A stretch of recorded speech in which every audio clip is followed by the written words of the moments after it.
हरि। जय राधा माधव कुंज बिहारी। जय राधा माधव कुंज बिहारी। जय गोपी जन वल्लभ गिरिवरधारी। जय गोपी जन वल्लभ गिरिवरधारी। यशोदानन्दन व्रज जनरञ्जन। यशोदानन्दन व्रज जनरञ्जन। यमुनतीरावनचारि। यमुनतीरावनचारि। यमुनतीरावनचारि। यमुनतीरावनचारि। जय राधा माधव जय कुंज बिहारी। जय राधा माधव जय कुंज बिहारी। जय श्री कृष्ण चैतन्य प्रभु नित्यानंद श्री अद्वैत गदाधर श्रीवासादि गौरवचरन्द। जय श्री कृष्ण चैतन्य प्रभु नित्यानंद श्री अद्वैत गदाधर श्रीवासादि गौरवचरन्द। हरे कृष्ण कृष्ण हरे हरे हरे राम राम राम हरे हरे। हरे कृष्ण कृष्ण कृष्ण हरे हरे हरे राम राम राम हरे हरे। हरे कृष्ण कृष्ण कृष्ण हरे हरे हरे राम राम राम हरे हरे। हरे कृष्ण कृष्ण कृष्ण हरे हरे हरे राम राम राम हरे हरे। हरे कृष्ण कृष्ण कृष्ण हरे हरे हरे राम राम राम हरे हरे। हरे कृष्ण कृष्ण कृष्ण हरे हरे हरे राम राम राम हरे हरे। हरे कृष्ण कृष्ण कृष्ण हरे हरे हरे राम राम राम हरे हरे। हरे कृष्ण कृष्ण कृष्ण हरे हरे हरे राम राम राम हरे हरे। हरे Krishna Krishna Krishna Hare Hare Hare Ram Ram Hare Hare Hare Krishna, Hare Krishna, Krishna Krishna, Hare Hare, Hare Rama, Hare Rama, Rama Rama, Hare Hare, Hare Krishna, Hare Krishna, Krishna Krishna, Hare Hare, Hare Rama, Hare Rama, Rama Rama, Hare Hare, Hare Krishna, Hare Krishna, Krishna Krishna, Hare Hare, Hare Rama, Hare Rama, Rama Rama, Hare Hare. Hare Krishna, Hare Krishna, Krishna Krishna, Hare Hare, Hare Ram, Hare Ram, Ram Ram, Hare Hare, Hare Krishna, Hare Krishna, Krishna Krishna, Hare Hare, Hare Ram, Hare Ram, Ram Ram, Hare Hare, Hare Krishna, Hare Krishna, Krishna Krishna, Hare Hare, Hare Ram, Hare Ram, Ram Ram, Hare Hare, Hare Krishna, Hare Krishna, Krishna Krishna, Hare Hare. Hare Ram, Hare Ram, Ram Ram, Hare Hare, Hare Krishna, Hare Krishna, Krishna Krishna, Hare Hare, Hare Rama, Hare Rama, Rama Rama, Hare Hare, Hare Krishna, Hare Krishna, Krishna Krishna, Hare Hare. Hare Rama, Hare Rama, Rama Rama, Hare Hare. Jaya Radha, Giridhari Radha, Giridhari Radhe. Jaya Radha, Giridhari Radha, Giridhari Radhe. Jai Jagannath, Jai Jagannath, Jai Baladeva, Jai Subhadra. Jai Jagannath, Jai Jagannath, Jai Baladeva, Jai Subhadra, Gauranitai, Gauranitai, Gauranitai, Jaya Gauranitai, Gauranitai, Gauranitai, Gauranitai, Jaya Gauranitai, Jaya Jaya Prabhupada, Prabhupada.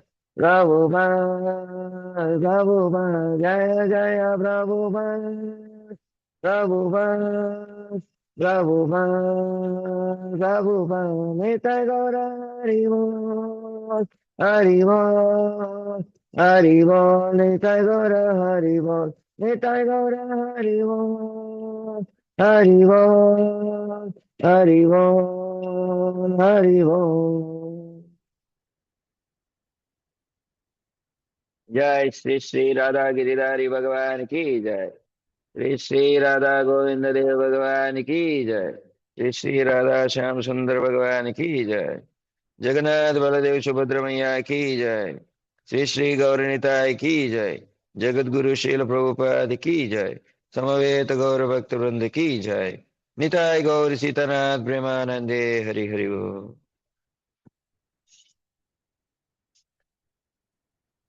ओम नमो भगवते वासुदेवाय। ओम नमो भगवते वासुदेवाय। ओम नमो भगवते वासुदेवाय। नारायणं नमस्कृत्यं नरं चैव नरोत्तमं देवीं सरस्वतीं व्यासं ततो जयमुदीरयेत् नष्टप्रायेषु अभद्रेषु नित्यं भागवत सेवया भगवतीरुत्तमश्लोके भक्तिर्भवति नैष्टिकी मूकं करोति वाचालं पङ्गुं लङ्घयते गिरिं यत्कृपातमहं वन्दे श्रीगुरो दीनतारिणं परमानन्दमाधवं श्रीचैतन्य ईश्वरं कृष्णाय वासुदेवाय देवकी नन्दनाय च नन्दगोपकुमाराय गोविन्दाय नमो नमः। नमः पङ्कजनाभाय नमः पङ्कजमालिने नमः पङ्कजनेत्राय नमस्ते पङ्कजाङ्ग्रये यं प्रव्रमजन्तमनुपेतमपेतकृत्यम् ద్వైపాయనో విరహగాతర ఆజుహావ పుత్రేతి తన్మయతయా తరవో వినేదో తం సర్వభూతహృదయం మునిమానతోస్మి యస్వానుభావమఖిల శృతిసారమేకం ఆధ్యాత్మదీపమతిదిదీర్షతాం తమోందం సంసారిణాం కరుణయాః పురాణగుహ్యం తం వ్యాససూనుముపయామి గురో మునీనా.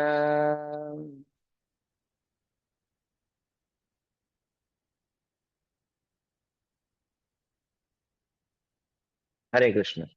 భాగవత తరగతికి చేసిన భక్తులందరికీ కూడా స్వాగతం.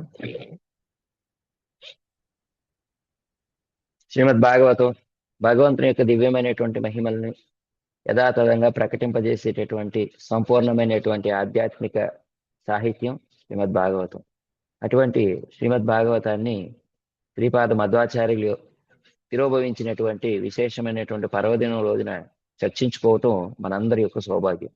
ఎందుకు శ్రీపాద మధ్వాచార్యుల గురించి ప్రస్తుతించటం ఇప్పుడు అని అంటే, శ్రీపాద మధ్వాచార్యులు భగవంతుని యొక్క వాస్తవికమైనటువంటి తత్వాన్ని యథాతథంగా ఈ భూప్రపంచం మీద స్థాపించారు.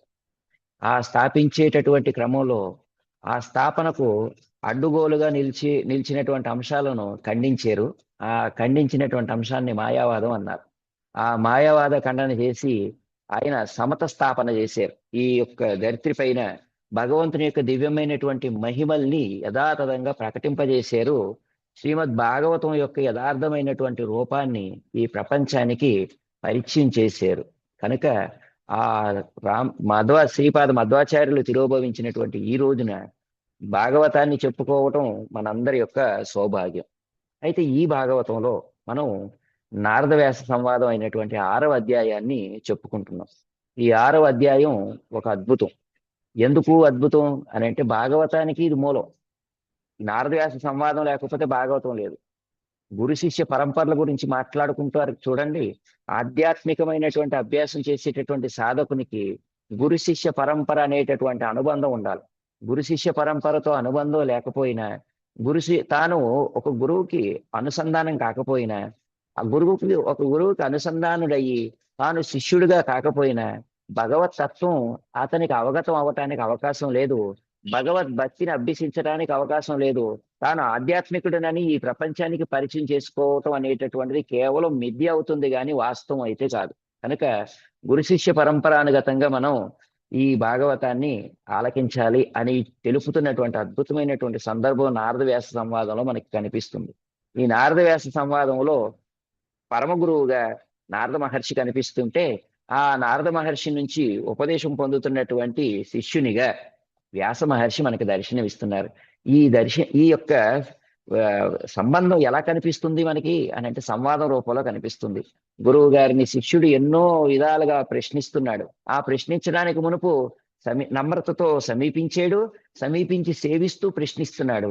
ప్రశ్నించినటువంటి అంశాలన్నింటినీ కూడా జీవితంలోకి స్వీకరించి వాటిని అన్నింటినీ ఆచరించాలనేటటువంటి బుద్ధితో ఉండి వ్యాసుడు ప్రశ్నిస్తూ ఉన్నాడు. అలా ప్రశ్నిస్తున్నటువంటి వ్యాసుని యొక్క మనోగతాన్ని దర్శించినటువంటి నారద మహర్షి ఎంతో మొదమునొంది ఆనందాన్ని పొంది ఆనందంతో ఉపదేశం చేయటం ప్రారంభం చేశారు. అదే నారద వ్యాస సంవాదం. అంటే ఇద్దరు గురు శిష్యుల నడుమ జరగవలసినటువంటి చర్చ ఆనందదాయకంగా, ఆహ్లాదజనికంగా, ఆధ్యాత్మికతను ప్రకటింపజేసేటటువంటిదిగా అయి ఉండాలి. కానీ గురువు గారిని ఏదో పరీక్షించాలనేటటువంటి ధోరణితో ప్రశ్నించేటటువంటి శిష్యులు ఉన్నా, గురువు గారి యొక్క అభిమతానికి వ్యతిరేకంగా వెళ్ళేటటువంటి శిష్యుల యొక్క ప్రశ్నల ద్వారానైనా కానీ ఈ అద్భుతమైనటువంటి భగవతత్వం ఎప్పటికీ కూడా ప్రకటన కాదు అని మనకి తెలుపుతూ, నమ్రతతో కూడినటువంటి ప్రశ్నయే ఆధ్యాత్మికమైనటువంటి గురువు ద్వారా దివ్యమైనటువంటి సందేశాన్ని మనకి అందిస్తుంది. అదే భాగవత సందేశం అని చెప్పినటువంటి విలక్షణమైనటువంటి అధ్యాయం ఈ నారద వ్యాస సంవాదం అనేటటువంటి ప్రథమ స్కంధంలో వర్ణించబడినటువంటి 6వ అధ్యాయం. ఆ 6వ అధ్యాయాన్ని మనం చెప్పుకుంటూ ఉన్నాం. నారద మహర్షి ధ్యానమగ్నుడయ్యాడు. ధ్యానమగ్నుడైన తర్వాత ఏమైంది? ఆ భగవంతుని యొక్క దివ్యమంగళ స్వరూపాన్ని హృదయం నందు దర్శించాడు. హృదయం నందు దర్శించిన తర్వాత ఏమైంది? ఆ దర్శిస్తున్నటువంటి ఆ రూపం ఒక్కసారిగా అదృశ్యమైపోయింది. అదృశ్యమైనటువంటి ఆ రూపాన్ని తిరిగి మరలా దర్శించాలని చెప్పి నారద మహర్షి ఈ యత్నములు చేస్తున్నాడు. ఏదైతే యత్నం ఇది వరకు చేసి ఉన్నాడో అదే యత్నమును చేస్తూ తీవ్రంగా మనస్సును తీవ్రమైనటువంటి ధ్యానంతో ఆ మనస్సునందు ఆ కృష్ణుని యొక్క దివ్యమంగళ స్వరూపాన్ని భక్తి వేదాంతుల నుంచి ఏ విధంగా అయితే విన్నాడో ఆ విధంగా ఆలకించిన రీతిన ధ్యానించటం మొదలుపెట్టాడు. ఇలా ధ్యానిస్తూ ఉన్నాడు. ఎట్లా ధ్యానిస్తున్నాడు అని అంటే ఆ రూపాన్ని తాను చూడాలి అని చెప్పి ఇంటెన్సిటీ అని అన్నారు. చాలా తీవ్రతతో ఉన్నాడు. చాలా ఆతృతతో ఉన్నాడు. కలత చెందినటువంటి మనస్కుడై ఉన్నాడు. ఎలా కలత చెందాడు అని అంటే తనకు ఇష్టమైనటువంటి వస్తువుని గాని, పరిస్థితిని గాని, ప్రదేశం నుంచి గాని వ్యక్తి దూరం అయినప్పుడు ఏ విధంగా అయితే కలత చెందుతాడో ఆ విధంగా కలత చెందినటువంటి వాడై ఆ కృష్ణుని యొక్క దివ్యమంగళ స్వరూపాన్ని దర్శించాలి అని చెప్పి ఎదురు చూస్తున్నాడు, వెతుకుతూ ఉన్నాడు, నిరీక్షిస్తూ ఉన్నాడు. ఇదండి నారద మహర్షి యొక్క తత్పరత. ఇలా ఉండగా నారద మహర్షికి ప్రయత్నం చేస్తున్నప్పటికీ కూడా అసంతృప్తి మిగిలింది. అసంతృప్తి మిగిలినది శోకం అనేటటువంటిది కలుగుతుంది. ఏడుస్తూ ఉన్నాడనమాట. ఈ విషయాన్ని నారద మహర్షి వ్యాసునితో చెబుతూ ఈ మాట మాట్లాడుతున్నాడు. ఏమని అని అంటే, వ్యాస, నేను ఆ కృష్ణుని యొక్క రూపాన్ని చూస్తున్నాను కదా, ఆ కృష్ణుని యొక్క రూపాన్ని చూస్తూ ఉన్నప్పటికీ కూడా దిదృక్షస్తదహం భూయ ప్రణిదాయ మనోహృది వీక్షమాణోపి నా పశ్యం అవితృప్త ఇవాతుర. ఆ భగవానుని యొక్క దివ్య రూపమును నేను తిరిగి దర్శింపగోరి తద్రూపమును గాంచుటకై ఆతృతతో హృదయం నందు ఎంతగా ధ్యానింప యత్నించిననో ఆ దేవదేవుని ఏమాత్రము దర్శింపలేకపోయేతిని. ఆ విధంగా అసంతృప్తుడనై తీవ్ర దుఃఖితుడనైతిని అని అన్నారు. ఇలా దుఃఖితుడయ్యాడు 19వ శ్లోకంలో. ఇప్పుడు మరి శిష్యుడు అడుగుతాడు కదా గురువు గారిని, గురువుగారు, మరి మీరు బాధపడుతూ ఉంటుంటే మీ భగవంతుని ప్రాప్తింపజేసుకోవాలని తప్పిస్తున్నటువంటి మీ పట్ల భగవంతుడు కృష్ణుడు, ఆ విష్ణువు ప్రతిస్పందన చెయ్యలేదా? మీకు అనుగ్రహించాలని చెప్పి అతనికి అనిపించలేదా? మరి మీరు చేసినటువంటి యత్నములన్నీ నిష్ఫలమైనా అన్నట్లు వ్యాస మహర్షి నారదుని వైపు చూశారట. అలా చూడగానే నారద మహర్షి, ఆగు నాయనా, తొందరపడకు. ఎందుకంటే శిష్యునిలో తొందర ఉంటుంది, ఆధ్యాత్మిక గురువులో తొందర ఉండదు, సంయమనం ఉంటుంది. సమచిత్తునిగా ఉంటాడు. అన్ని పరిస్థితుల్లోనూ అతడు ఆత్మ సంయమనాన్ని పాటిస్తూ ఉంటుంటాడు. తొందరపడడు, ఉద్రేకపడడు. తొందరపడి ఏ నిర్ణయానికి రాడో, తొందరపడి ఏ మాట మాట్లాడు. ఎంతవరకు అయితే ఆచార్యుడు కాడో అంతవరకు అతడు తొందరపాటును ప్రదర్శిస్తూ ఉంటుంటాడు. కానీ ఆధ్యాత్మిక గురువుకి తొందర అనేటటువంటిది ఉండదు. కానీ శిష్యుడు మాత్రం గురువు గారి దగ్గర తాను గురువు అయినప్పుడు ఆత్మ సంయమనాన్ని పాటించవచ్చునేమో, కానీ గురువు గారి దగ్గర శిష్యుడిగా ఉన్నప్పుడు మాత్రం ఉంటుంది, తొందరపాటు ఉంటుంది. ఆ తొందరపాటు దేనికోసం ఉంటుంది? ఏదో లౌకికమైనటువంటి అంశాన్ని పొందాలని కాదు. ఆ గురువు గారు పొందినటువంటి ఆధ్యాత్మిక తత్వాన్ని తాను కూడా పొందాలి అనేటటువంటి తొందర ఉంటుంది. ఆ తొందరలో ముందుగానే గురువు గారు చెప్పకమునిపై ప్రశ్నిస్తూ ఉంటుంటారు. గురువు గారు, మరి తర్వాత ఏమైంది గురువు గారు తర్వాత మరి ఏ విధంగా మీ యొక్క పరిస్థితి ఉన్నది గురువు గారు? మరి మీరు ఇలాగ అభ్యాసం చేసినప్పటికీ కూడా మరి ఆ కృష్ణుడు మరి మీకు అనుగ్రహం చూపించలేదా? మీతో మాట్లాడలేదా? మీతో ఏమీ చెప్పలేదా అని చెప్పి మాట్లాడుతూ ఉంటుంటారు కదా. అలానే ఇప్పుడు వ్యాస మహర్షి నారదుని వైపు చూశాడు. చూస్తే నారదుడు తొందర పడకు నాయనా అన్నట్టు మాట్లాడటం మొదలు పెట్టారు. ఆ సందర్భమే శ్రీమద్ భాగవతం ప్రథమ స్కందం 6వ అధ్యాయం 6వ శ్లోకం, 6వ అధ్యాయం 20వ శ్లోకం. నారదుడు మరియు వ్యాసదేవుల సంవాదం నుండి ఏమనంటున్నాడు? ఏవం యతంతం విజనే. ఈ విధంగా నిర్జన ప్రదేశంలో ఉన్నాను కదా, ఎవ్వరు లేరు నా చుట్టూ. నిర్జన ప్రదేశంలో ఉన్నటువంటి నేను ఏం చేస్తున్నాను? ప్రయత్నాలు చేస్తున్నాను. 1 కాదు, 2 కాదు, ఎన్నో ప్రయత్నాలు చేశా. ఎన్ని ప్రయత్నాలు చేస్తున్నప్పటికీ కూడా ఆ ప్రయత్నాలను ఎవరు చూస్తారు? ఎవరి కోసం అయితే ప్రయత్నిస్తున్నామో వారు చూస్తారు. అందుకని భగవంతుడు చూడలేదు అని మాత్రం అనద్దు సుమా, చూస్తున్నాడు. మాయ మామాహ గోచరోగిరాం. భౌతిక శబ్దమును ఏదైతే ఉన్నదో ఆ శబ్దానికి అతీతమైనటువంటి శబ్దమును కలిగినటువంటి భగవంతుడు నాతో కొన్ని పలుకులు పలికాడు, కొన్ని మాటలు మాట్లాడడం మొదలుపెట్టాడు. గంభీర గంభీర శ్లక్షణయా వాచ. అవి ఎలా ఉన్నాయి అనుకున్నారు? ఆ వాక్కులు గంభీరంగా ఉన్నవి, మధురాతి మధురంగా ఉన్నవి ఆ భగవంతుని యొక్క వాక్కులు. శుచ శుచ ప్రస ప్రశమయన్నివా అని అన్నారు.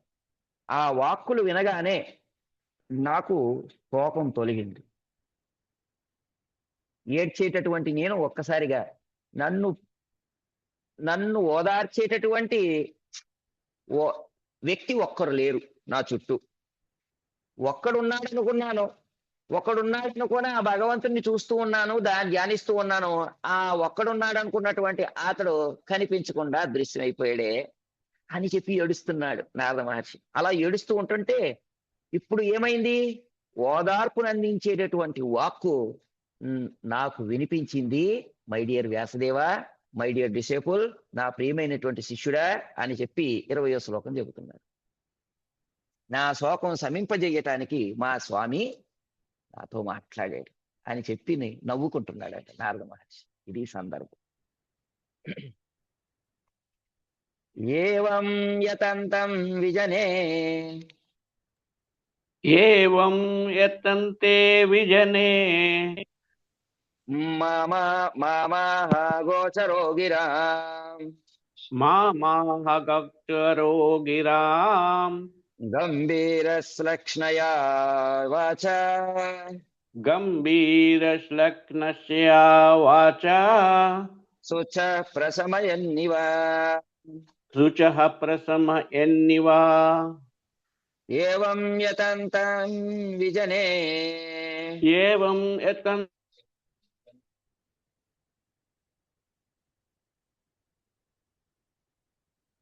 వెంకట్రామ ప్రభు అన్మ్యూట్ చేసుకోండి.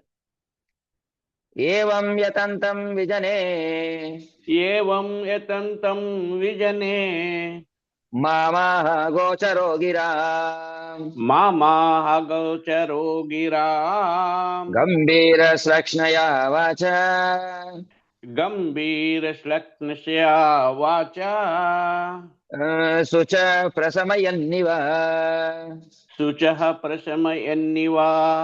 ఏవం యతంతం విజనే ఏవం యతంతం విజనే మామాహ గోచరో గిరాం మామాహ గోచరో గిరాం గంభీరశ్లక్ష్ణయా వాచ గంభీరశ్లక్ష్ణస్యా వాచ శుచ ప్రశమయన్నివ శుచాః ప్రశమయన్నివ. ఏవం యతంతం విజనే ఏవం యతంతం విజనే మామాహ గోచరో గిరాం మామాహ గోచరో గిరాం గంభీరశ్లక్ష్ణస్యా వాచ గంభీరశ్లక్ష్ణయా వాచ శుచః ప్రశమయన్నివ. శుచ ప్రశమయన్నివ. హరే కృష్ణ ప్రభు తలాప్రణం. ఏవం యతంతా విజనే ఏవం యతంతం విజనే మమాహ గోచరో గిరాం మామాహ గోచరో గిరాం గంభీరశ్లక్ష్ణయా వాచ గంభీరశ్లక్ష్ణయా వాచ శుచాః ప్రశమయన్నివ. శుచ ప్రశమయన్నివ. హరే కృష్ణ ప్రభు.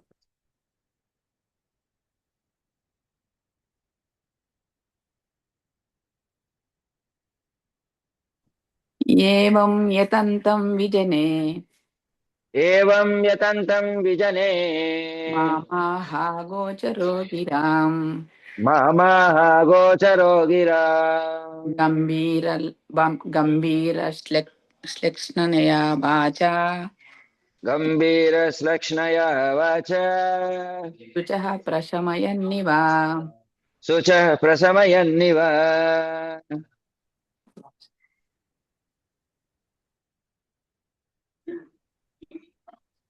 ప్రభుజీ బుక్ తీసుకొచ్చుకోవాలి ప్రభుజీ అక్కడ ఉండిపోయింది. నువ్వు భాగవతం అది. హరే కృష్ణ. ఓకే, ప్రతిపదార్థము ఏవం ఈ విధముగా, యతంతం యత్నించుచున్న, విజనే నిర్జన ప్రదేశమున, మాం నాతో, ఆహా పలికెను, అగోచర భౌతిక శబ్దమునకు అతీతుడు, గిరాం పలుకులకు, గంభీర గంభీరము, శ్లక్ష్ణయ శ్రవణ మధురము, వాచ వాక్కులను, శుచః శోకమును, ప్రసమయం సమీంపజేయుచు, ఇవ వలే.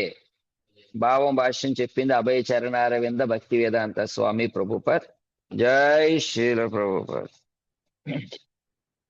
భావం, నిర్జన ప్రదేశమున నేను చేయు యత్నములను గాంచిన లౌకిక వర్ణనాతీతుడైన భగవానుడు నా శోకమును సమీంపజేయుటకు మధురమును మరియు గంభీరమును అగు వాక్కుతో ఇట్లు పలికెను. భాష్యం, లౌకిక వాక్కులు మరియు మేధస్సు భగవానుని సమీపింపజాలవని వేదములందు తెలుపబడినది. అయినప్పటికీ అతని నిర్హేతుక కరుణచే ఆ దేవదేవునితో సంభాషించుటకు లేదా అతని పలుకులను ఆకర్ణించుటకు వలసిన ఇంద్రియములను మనుజుడు పొందగలుగును. ఇదియే భగవానుని అచింత్య శక్తి. ఆ దేవదేవుని కరుణను పొందగలిగిన వాడు అతని పలుకులను ఆకర్ణించగలడు. ఇచ్చట శ్రీకృష్ణ భగవానుడు నారదుని ఎడ అతి ప్రసన్నుడై ఉన్నాడు. తత్కారణముగా తన పలుకులను ఆకర్ణించగల శక్తి అతడు నారదునకు ఒసగెను. నియమబద్ధమైన భక్తియుత సేవ ఎందరి ఆరంభ స్థితిలో భగవానుని అట్టి ప్రత్యక్షానుభవము ఇతరులకు సాధ్యం కానెట్టిది. నారదునికి అది ఒక ప్రత్యేక వరముగా లభించి ఉండెను. ఆ విధముగా భగవానుని మధుర వచనములను ఆకర్ణించినంతట నారదమునికి కలిగిన విరహభావనము కొంతవరకు శమించెను. భగవానుని ప్రేమయందున్నవాడు సర్వదా విరహతాపమునే అనుభవించుచు తత్కారణముగా దివ్య భావావేశములో మునిగి ఉండును. శ్లోకం చర్చించే ముందు మంగళాచరణం చేసి శ్లోకాన్ని చర్చిద్దాం. ఓం అజ్ఞానతిమిరాంధస్య జ్ఞానాంజనశలాకయ చక్షురున్మిళితం యేన తస్మై శ్రీగురవే నమః. శ్రీచైతన్యమనోభీష్టం స్థాపితం యేన భూతలే స్వయం రూపం కదా మह्यं దదాతి స్వపదాంతికం. వందేహం శ్రీగురో శ్రీయుతపదకమలం శ్రీగురున్ వైష్ణవాంశ్చ శ్రీరూపం సాగ్రజాతం సహగణ రఘునాథాన్వితం తం సజీవం సాద్వైతం సావధూతం పరిజన సహితం కృష్ణ చైతన్యదేవం శ్రీరాధా కృష్ణ పాదాన్ సహగణ లలితా శ్రీ విశాఖాన్వితాంశ్చ నమా ఓం విష్ణుపాదాయ కృష్ణ ప్రేష్టాయ భూతలే శ్రీమతే భక్తి వేదాంత స్వామిన్నితి నామినే. నమస్తే సరస్వతే దేవే గౌరవాణి ప్రచారిణే నిర్విశేష శూన్యవాది పాశ్చాత్య దేశతారిణే. నమో మహావదాన్యాయ కృష్ణ ప్రేమ ప్రదాయతే కృష్ణాయ కృష్ణ చైతన్య నామ్నే గౌరతిషే నమః. హే కృష్ణ కరుణా సింధో దీనబంధో జగత్పదే గోపేశ గోపికా కాంత రాధా కాంత నమోస్తుతే. తప్త కాంచన గౌరాంగి రాధే వృందావనేశ్వరి వృషభానుసుతే దేవి ప్రణమామి హరిప్రియే. వాంఛ కల్పతరుభ్యశ్చ కృపా సింధుభ్య ఏవ చ పతితానాం పావనేభ్యో వైష్ణవేభ్యో నమో నమః. జయ శ్రీకృష్ణ చైతన్య ప్రభు నిత్యానంద శ్రీ అద్వైత గదాధర శ్రీవాసాది గౌరభక్తవృంద. హరే కృష్ణ కృష్ణ కృష్ణ హరే హరే హరే రామ రామ రామ హరే హరే. హరే కృష్ణ కృష్ణ కృష్ణ హరే హరే హరే రామ రామ రామ హరే హరే. హరే కృష్ణ కృష్ణ కృష్ణ హరే హరే హరే రామ రామ రామ హరే హరే.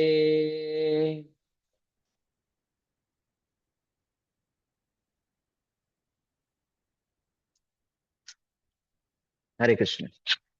ఏవం యతంతం విజనే మామాహ గోచరో గిరాం గంభీర రక్షణయా వాచ శుచ ప్రశమయన్నివా.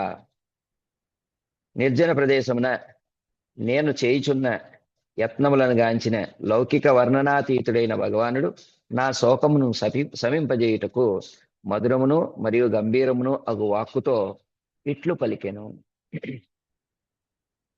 అంటూ నారద మహర్షి వ్యాసునితో చెబుతూ ఉన్నారు, మాట్లాడుతూ ఉన్నారు. ఈ సందర్భం మధురమైనటువంటి సందర్భం. ఎంత మధురమైనటువంటి సందర్భం అని అంటే, భగవంతుని యొక్క భక్తితో సేవలో నెలకొని ఉన్నటువంటి భక్తుని యొక్క హృదయంలో భగవంతుని యందు ప్రేమ ప్రకటమైన వేళ, ఆ ప్రకటమైనటువంటి ప్రేమతో భగవంతుని దర్శించిన తర్వాత ఆ దర్శించినటువంటి భగవానుడు కనిపించకుండా అదృశ్యమైనటువంటి వేళ విరహంతో రోధిస్తున్నటువంటి భక్తుని యొక్క వాక్కు ఇక్కడ మనం చూడొచ్చు ఈ 20వ శ్లోకంలో. ఇప్పుడు ఎవరైనా ప్రేమించేటటువంటి వ్యక్తి కనిపించకుండా వెళ్ళిపోతే, కనిపించకుండా అదృశ్యం అయిపోతే ఏం చేస్తారు? భగ్నమైనటువంటి హృదయంతో మాట్లాడతారు సర్వసాధారణంగా. నారద మహర్షి ఎలా మాట్లాడుతున్నాడంటే, నేను ఎన్నో ప్రయత్నాలు చేస్తున్నాను అయినా కనిపించటం లేదు. చూడండి ఎంత అద్భుతమైన సందర్భం ఇది. ఎన్నో ప్రయత్నాలు చేస్తున్నాను, ఆ ప్రయత్నాలన్నీ ఇది వరకు భక్తి వేదాంతులు ఏవైతే ప్రయత్నాలు నాకు ఉపదేశించారో ఆ ప్రయత్నాలే కానీ నా యొక్క సొంత ప్రయత్నాలు ఇంకేమీ లేవు. అయితే ఆ ప్రయత్నాల ద్వారా నేను వెళ్తున్నాను, అయినప్పటికీ కూడా ఆయన కనిపించట్లేదు. అందుకే నేను డిస్టర్బ్ అయ్యాను, కలత చెంది ఉన్నాను, కలత చెంది అసంతృప్తితో ఉన్నాను, అభ్యాసం చేస్తూ అభ్యాసంలో అసంతృప్తిగా ఉన్నాను. ఆ అభ్యాసంలో అసంతృప్తితో కూడి నేను శోకంతో కూడా ఉన్నాను. నీ యొక్క అభ్యాసము ఘనమైంది, దివ్యమైనటువంటిది. ఎందుకు? కర్మ మార్గం ఉంది, జ్ఞాన మార్గం ఉంది, యోగ మార్గం ఉంది. ఎన్ని మార్గాలున్నా భక్తి మార్గాన్ని మించినటువంటి మార్గం లేదే. భక్త్యామాం అభిజానాతి అని నీవు చెప్పేవే స్వామి, నీ వాక్కు అవాస్తవం అయిపోతుందే అని చెప్పి ఏడుస్తున్నాను అని నారద మహర్షి వ్యాసునికి చెబుతున్నాడు. విపరీతమైనటువంటి ధోరణిలో రోధిస్తున్నాడు. ఆ స్వామిని దర్శించకపోతే బ్రతకలేనన్నట్టు ఏడుస్తున్నాడు, ప్రాణం పోయినట్టు ఏడుస్తున్నాడండి. ఒక్కొక్కసారి చిన్నపిల్లలు చూడండి, గుక్క పట్టి ఏడుస్తూ ఉంటుంటారు. కొద్దిగా వాడి ఏడు పాపండ్రా అని చెప్పి అంటూ ఉంటుంటారు చూడండి. వాడికి గొంతు ఎండిపోతుంది, గొంతు ఎండిపోయేలాగా ఏడుస్తున్నాడు, కనీసం వాడి నోట్లో కొంచెం నీళ్లు పోయండి అని చెప్పి మాట్లాడుతూ ఉంటుంటారు. ఈ నీళ్లు తాగిస్తే, పానం చేపిస్తే ఆ గుక్క పట్టినటువంటి ఏడుపు, శోకం అనేటటువంటిది ఆగిపోతుంది. కనుక కొంచెం వాడికి నీళ్ళు ఇవ్వండి అని అంతే. కూడా ఆ నీటిని ఇస్తే కూడా కొంతమంది పిల్లలు దానికి మీరు గమనిస్తే ఏం చేస్తారు? ఆ నీటిని ఇస్తే కూడా నాకు నీళ్లు వద్దు అని చెప్పి నీటిని కూడా విసిరి కొట్టేస్తారు. ఎవరు కావాలి? తాను కోరేటటువంటి వాంఛించేటటువంటి వ్యక్తి ఉన్నాడు కదా, ఆ వ్యక్తి కావాలి. ఆ వ్యక్తి వచ్చే వరకు కూడా పచ్చి మంచినీళ్ళు కూడా ముట్టరు అనమాట. అట్లా ఏడుస్తారనమాట. అట్లా ఏడుస్తున్నటువంటి వారికి అందరూ ఏమని చెబుతారు? విపరీతంగా ఏడుస్తున్నారు, మీరు రావాల్సిందే మీరు అని ఎంతో మంది వెళ్ళి సిఫారసు చేస్తూ ఉంటుంటారు ఆ ఏడ్చేటటువంటి వ్యక్తి తరపున. అలా వెళ్ళి సిఫారసు చేసినప్పటికీ కూడా వ్యక్తి రాకుండా, నేను రాను, కనిపించకుండా నేను మాట్లాడతాను అని అన్నారు అనుకోండి. అప్పుడు ఏమనిపిస్తుంది? ఎంతమంది ఎన్ని రకాలైనటువంటి వాక్కులతో మాట్లాడినా, ఎన్ని రకాలైనటువంటి మాటలు చెప్పినా పిల్లవాడు ఏడు పాపడం. ఎవరి కోసం అయితే ఎదురు చూస్తున్నాడో అతని యొక్క మాట గాని విన్నాడు అని అంటే ఏడు పాపుతాడు. అందుకని చూడండి, మనకి ఇష్టమైనటువంటి వ్యక్తి మన నుంచి దూరంగా ఉన్నా కూడా మనం కలత చెంది ఉండొచ్చు, కానీ ఆ వ్యక్తి యొక్క వాక్కు మనకి ఫోన్ రూపంలోనో మనకి వినిపించింది అనుకోండి, ఏదైనా వాణి రూపంలో వినిపించింది అనుకోండి, అమ్మయ్య అనిపిస్తుంది. అవునా కదా? సర్వసాధారణంగా మీరు గమనించండి, ఎప్పుడైనా కానీ మనకు ప్రేమించేటటువంటి వ్యక్తి మన నుంచి దూరంగా ఉన్నప్పుడు, ఆ వ్యక్తి దూరంగా ఉంటే కనీసం ఒక పలుకు పలికితే చాలు అని అనుకుంటారు కదా. కనిపించకపోయినా పర్వాలేదు, కనీసం మాట్లాడితే చాలు, ఒక పలకరింపు చాలు అని అంటారు కదా. నీకేం కావాలి అని ఎవరైనా అడిగారు అనుకోండి, కుటుంబ సభ్యుల్లో ఎవరైనా కలత చెందున్నప్పుడు వారు ఏమంటారు? మేమేమి మేడలు అడగటం లేదండి, మిద్దెలేమి అడగటం లేదండి, మేము ప్రేమగా ఒక పలకరింపు అడుగుతున్నాం అంతే, అంతకుమించి మేము ఎక్కువ ఆశించటం లేదు అని అంటారు కదా. ఈ పలుకు దేని వల్ల వస్తుంది? వ్యక్తి మీద కలిగినటువంటి ప్రేమ వలన వస్తుంది ఈ పలుకు. ఇప్పుడు ఆ పలుకుని నారద మహర్షి పలుకుతూ ఉన్నాడు ఇక్కడ. ఏదో ఒక లౌకికమైనటువంటి వ్యక్తి మీద కలిగినటువంటి భావంతో మాట్లాడటం లేదు నారద మహర్షి. లౌకికమైనటువంటి వర్ణనలు ఏవైతే ఉన్నాయో వాటన్నింటికి అతీతమైనటువంటి మూర్తి గురించి విచారం చేస్తూ అటువంటి మూర్తి పైన ప్రీతిని పెంచుకున్నటువంటి ప్రీతితో ఆ మూర్తి గురించి మాట్లాడుతున్నాడు. ఆ మూర్తి పలికినటువంటి వాక్కులను పలుకుతున్నాడు. ఆ మూర్తి ఎవరు అని అంటే భగవంతుడు.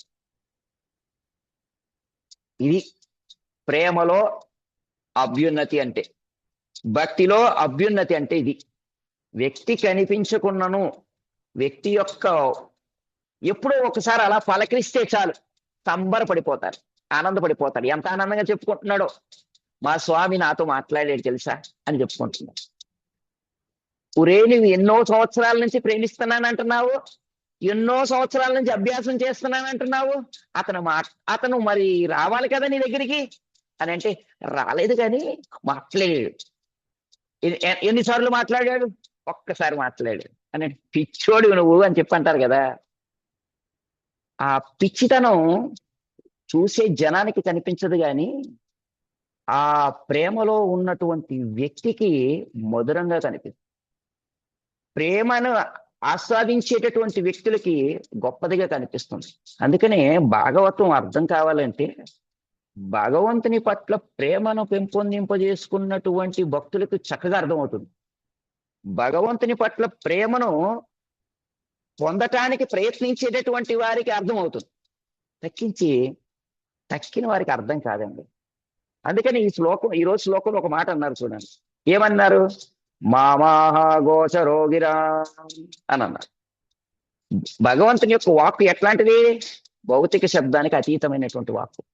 ఆ భౌతికమైన శబ్దానికి అతీతమైనటువంటి వాడైన భగవంతుడు ఈ భౌతిక శబ్దాలకు అతీతమైనటువంటి వాక్కును పలికాడు. ఒకటి కాదు, ఎన్నో మాట్లాడాడు నాతో. కొద్ది సమయం పాటు నాతో మాట్లాడాడు. ఆ మాటలన్నీ నేను విన్నాను తెలుసా వ్యాస అని చెప్తున్నా. ఒక్క మాట చాలండి మన ప్రాణం నిలబెట్టడానికి. ఎక్కువ అవసరంలా. గోపికలంతా కూడా బృందావనం నుంచి కృష్ణుడు వెళ్ళిపోతున్నప్పుడు కృష్ణుడు వెంట వెళ్ళాలనుకున్నారు. ఆ కృష్ణుడు లేకపోతే బ్రతకలేమనుకున్నారు. గుండెలు పగిలిపోయేలాగా ఏడుస్తున్నారు. ప్రాణాలిక పోయి అన్నట్టుగానే ఉన్నారు. ఆ కృష్ణుడు ఒక మాట అన్నాడు, నేను వృందావనాన్ని వదిలి వెళ్తున్నానని మీరు అనుకోవద్దు, నేను ఎప్పుడు వృందావనంలోనే ఉంటాను. కనుక నేను మధురకు వెళ్ళినా మీరు మాత్రం వృందావనాన్ని వీడి రావద్దు బయటికి అని అన్నారు. ఆ ఒక్క మాట అండి గోపికల యొక్క ప్రాణాలని నిలబెట్టిందండి. కృష్ణుడు చెప్పినటువంటి ఒక్క మాట మీద నిలబడి వారు కృష్ణుడి కోసం ఎదురు చూస్తూ ఉండిపోయారు.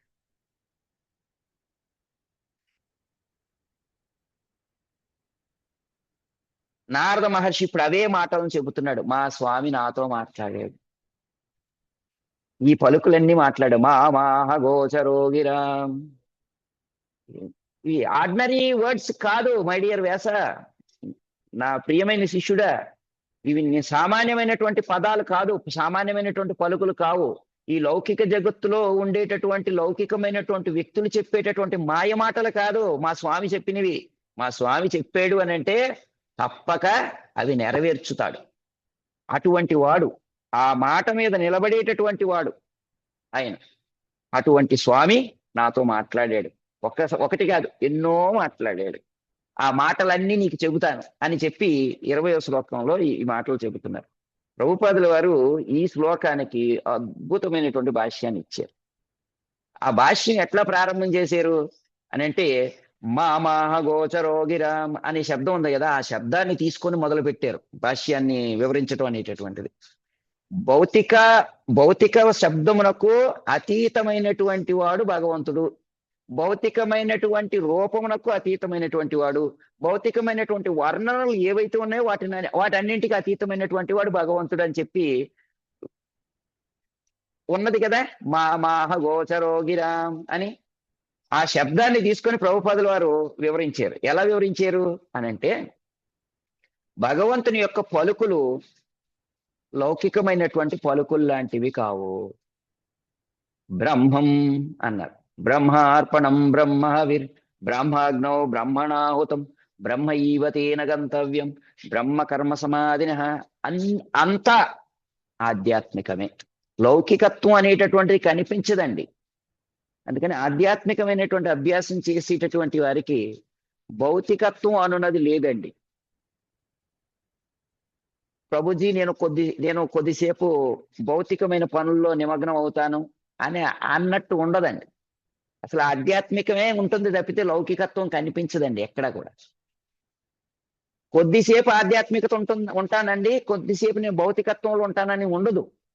మొత్తం ఆధ్యాత్మికమే ఉంటుంది. లౌకికత్వం అనేటటువంటిది అతనికి తెలియదు. అసలు లౌకికత్వం అనేటటువంటిది మర్చిపోయి ఉంటాడంట భక్తుడైనటువంటి వాడు.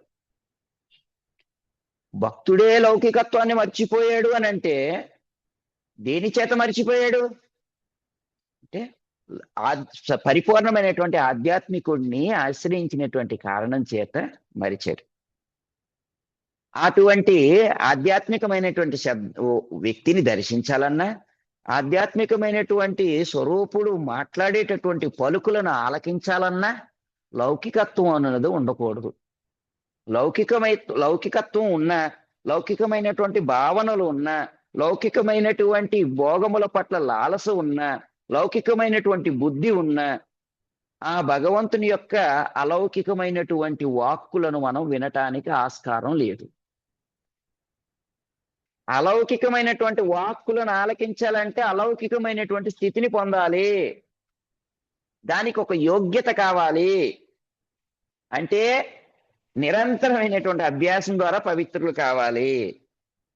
లౌకిక కోరికల నుండి విడివడాలి, లౌకికమైనటువంటి మేధస్సు నుంచి విడివడాలి. ఏ మేధస్సు? లౌకికమైనటువంటి జ్ఞానం ద్వారా పొందినటువంటి మేధస్సు ఉంది కదా, ఆ మేధస్సును కూడా విడిచిపెట్టాలంట.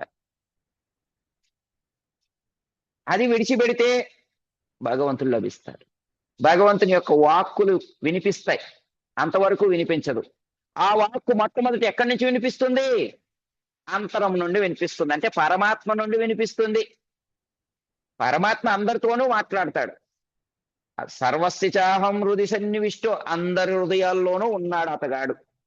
అయితే అతని యొక్క వాక్కులను అందరూ వినలేరు సుమా. ఎన్నోసార్లు చూడండి, ఏదైనా పని చేసేటప్పుడు దానిలో నష్టం ఉన్నది అనేటటువంటి విషయాన్ని ముందుగానే ఒకరు చెబుతూ ఉంటుంటారు లోని నుంచి. అయినా మనం పట్టించుకోకుండా మనం అనుకున్న పనే చేస్తాం. చేసిన తర్వాత అది నాకు అనిపించింది కానీ నేను అనవసరంగా చేసేసాను అని చెప్పి అనుకుంటూ ఉంటుంటారు. మనకు అనిపించడం కాదు, అది మనం కాదు, పరమాత్మ చెబుతున్నాడు. పరమాత్మ చెప్పిన మాట పెడచెవిని పెట్టేస్తున్నాం, వినిపించటం లేదు. ఆయన చెప్పే మాట ఏది మనకు తలకెక్కటంలా. కారణం ఏమిటి? లౌకికత్వం, లౌకికమైనటువంటి భోగలాలస.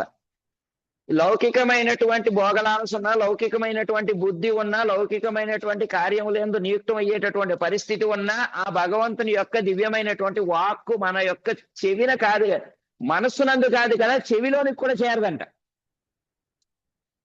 ఇక పరమాత్మ యొక్క వాక్యం ఎట్లా చెవిని చేరుతుంది? వినిపించదు కదా. అందుకని లౌకికమైనటువంటి బుద్ధి పోవాలి, లౌకికమైనటువంటి మేధస్సు నశించాలి, అంతమొందించబడాలి. అప్పుడే అతని యొక్క వాక్కును వినగలుగుతాం అని అన్నారు.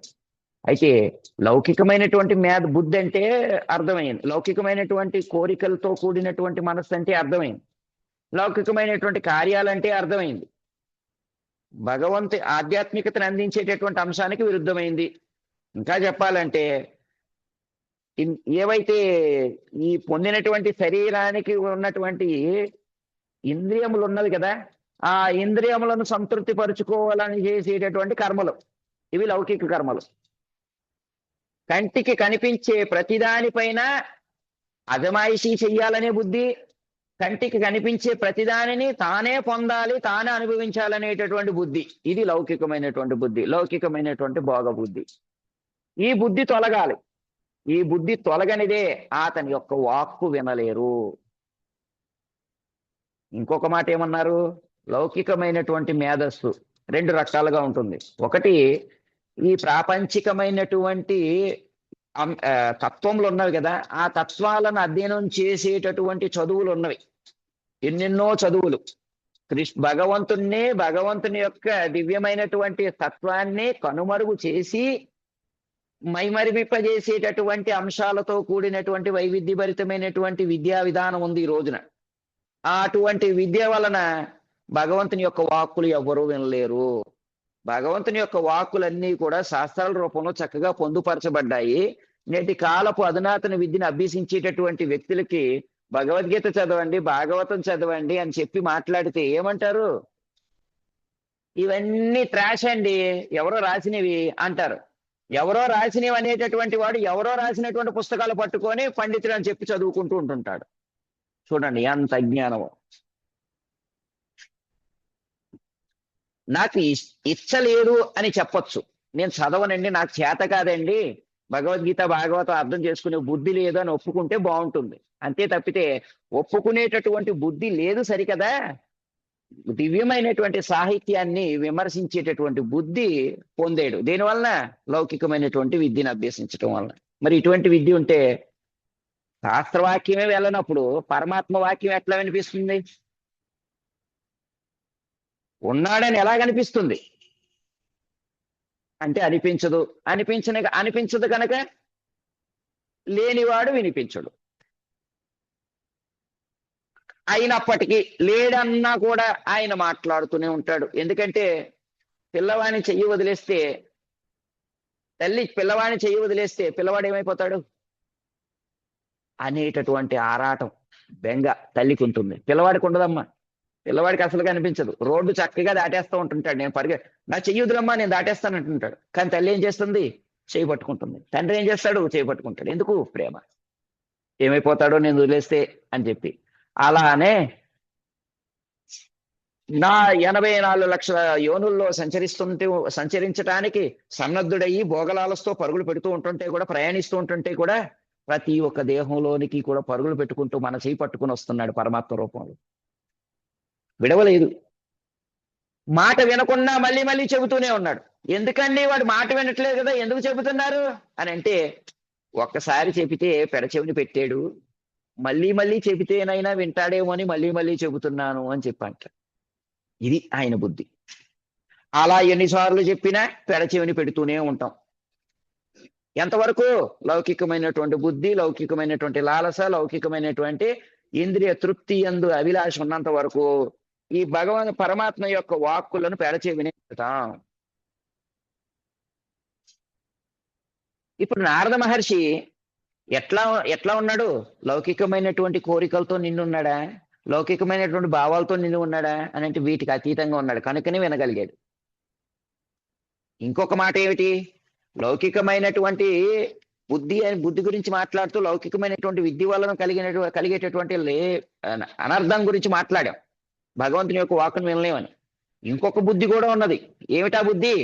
ఆధ్యాత్మికమైనటువంటి సాహిత్యాలను అధ్యయనం చేస్తూ ఆ అధ్యయనం చేసినటువంటి వాటి బుద్ధితో మెంటల్ స్పెక్యులేషన్, మానసిక పరికల్పన చేసుకుంటూ భగవంతుని యొక్క అస్తిత్వాన్ని కనుమరుగు చేస్తూ మాయావాద సిద్ధాంతం చెబుతూ ఉంటుంటారు చూడండి. ఆ మాయావాద సిద్ధాంతం కూడా మా హృదయం నుంచి తొలగాలి. అది కూడా నశించకపోతే భగవంతుని యందు దివ్యమైనటువంటి భక్తి ప్రకటన కాదు.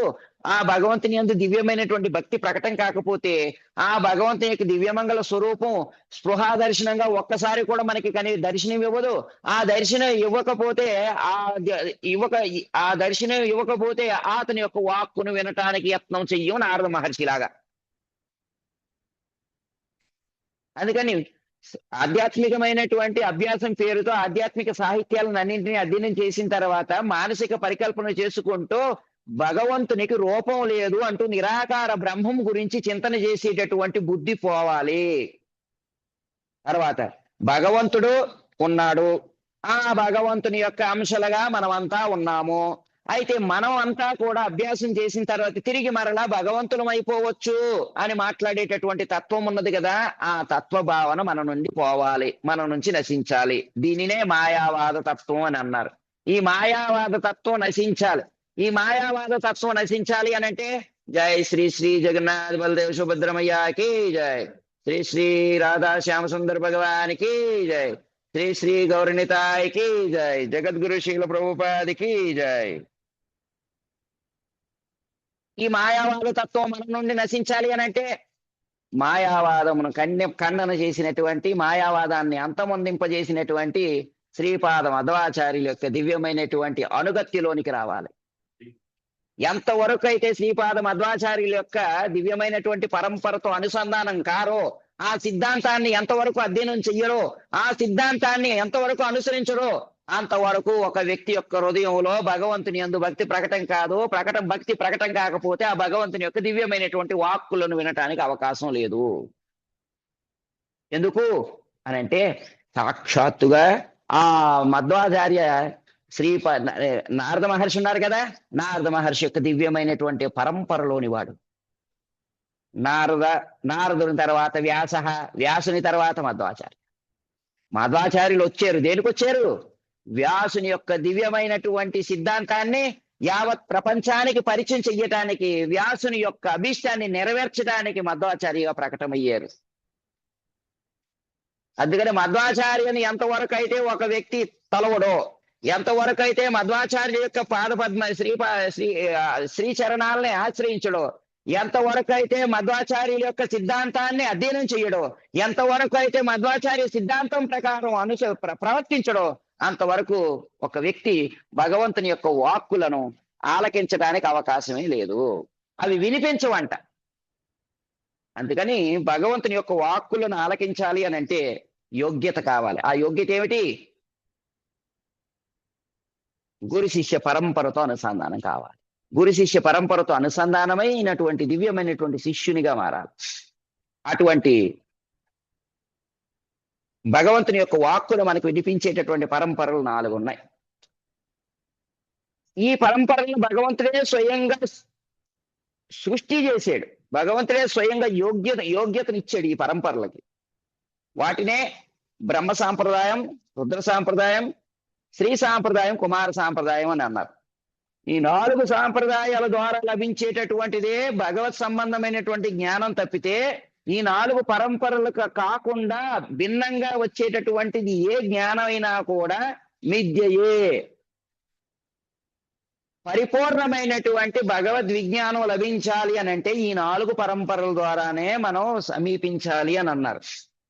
శ్రీ సాంప్రదాయం లక్ష్మీదేవి ప్రారంభం చేస్తే, బ్రహ్మ సాంప్రదాయం బ్రహ్మదేవుడు ద్వారా మనకి లభిస్తే, రుద్ర సాంప్రదాయం శివుడు ప్రధానమైనటువంటి ఆచార్యుడిగా విస్తరింపజేస్తే, కుమార సాంప్రదాయం చతుష్కుమారులు విస్తరింపజేశారు. ఈ 4 పరంపరలకు చెందినటువంటి ఈ 4 మూర్తులు మనకి అందించినటువంటి సిద్ధాంతాల ద్వారా మాత్రమే భగవంతుని యొక్క దివ్యమైనటువంటి తత్వాన్ని ఎవరైనా దర్శించగలరు కానీ, అర్థం చేసుకోగలరు కానీ, అర్థం చేసుకున్నటువంటి భగవంతుని దర్శించినటువంటి భగవంతుడిని తిరిగి మరలా తాను ఆలకించగలుగుతాడు, ఆ ప్రతి క్షణం అనుభవించగలుగుతాడు.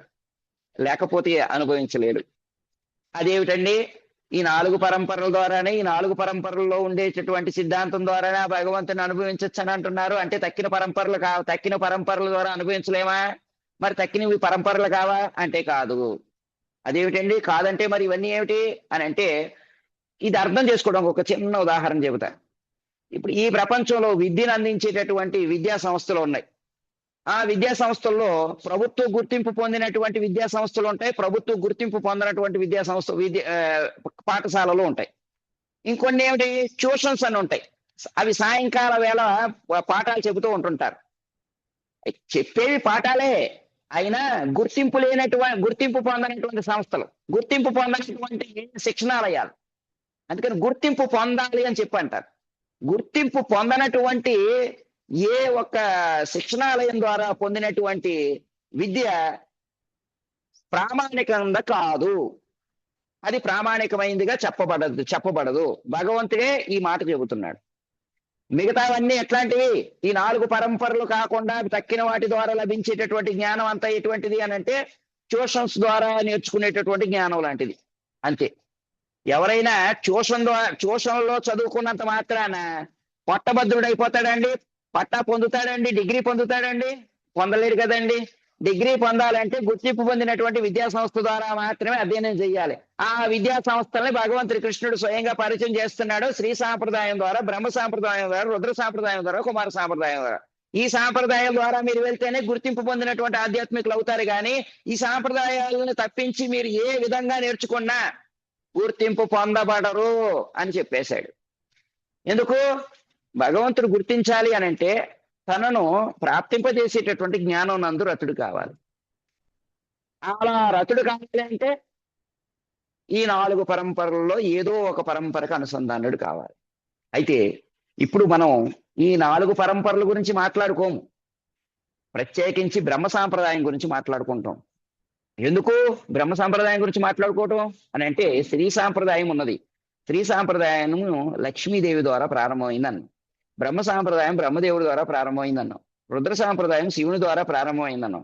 కుమార సాంప్రదాయం చతుష్కుమారుల ద్వారా ప్రారంభమైంది అన్నాం. అయితే ఇలా ప్రారంభమైనటువంటి ఈ సాంప్రదాయాలకి బ్రహ్మ సాంప్రదాయమునకు మధ్వాచార్యులు ప్రధానమైనటువంటి ఆచార్యులు అయ్యారు.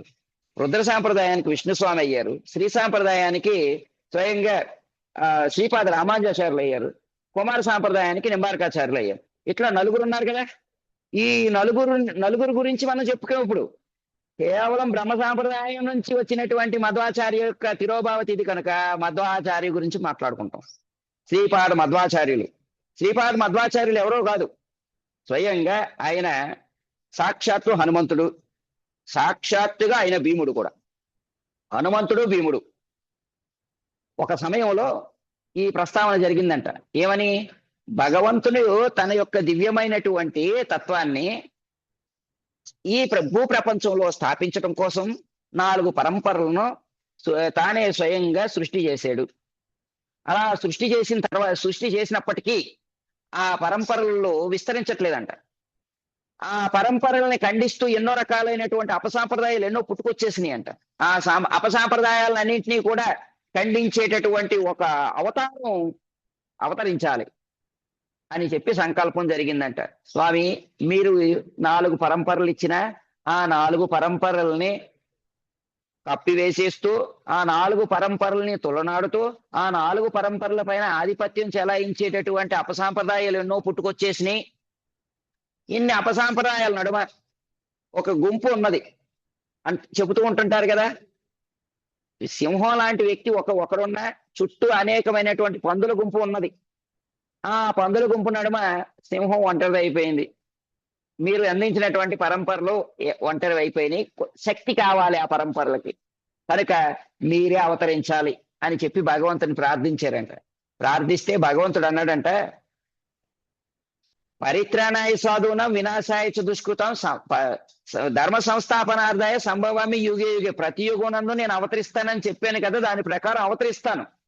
కానీ ఇప్పటికే నేను అవతారం చాలించేసి ఉన్నాను కదా, ఇంకా ఇప్పట్లో నా అవతారం అనేటటువంటిది ప్రకటన కావడానికి అవకాశం లేదు. అందుకని ఒక పర్పస్ ఉండాలి. ఒక చిన్న రీజన్ కోసం డైరెక్ట్ నేనే రావాల్సినటువంటి అవసరం లేదు కదా. అందుకని నేను ఒక పని చేస్తా, ఎవరినైనా ఒకరిని శక్తి గావించి పంపిస్తా అని చెప్పి అన్నారంట. దానికి అంగీకరించారంట. అయితే ఎవరిని శక్తి గావించాలి అని చెప్పి భగవంతుడు చూస్తూ ఉన్నాడంట. అలా చూస్తూ ఉండగా ఆయన యొక్క దృష్టి ఉన్నది కదా, ఆ దృక్శక్తి వాయుదేవుడి మీద పడిందంట. వాయుదేవుడితో అంటున్నాడు, ఏ వాయుదేవా, నీకు నేను శక్తినిస్తున్నా, నువ్వు వెళ్ళు అని చెప్పి అన్నారంట.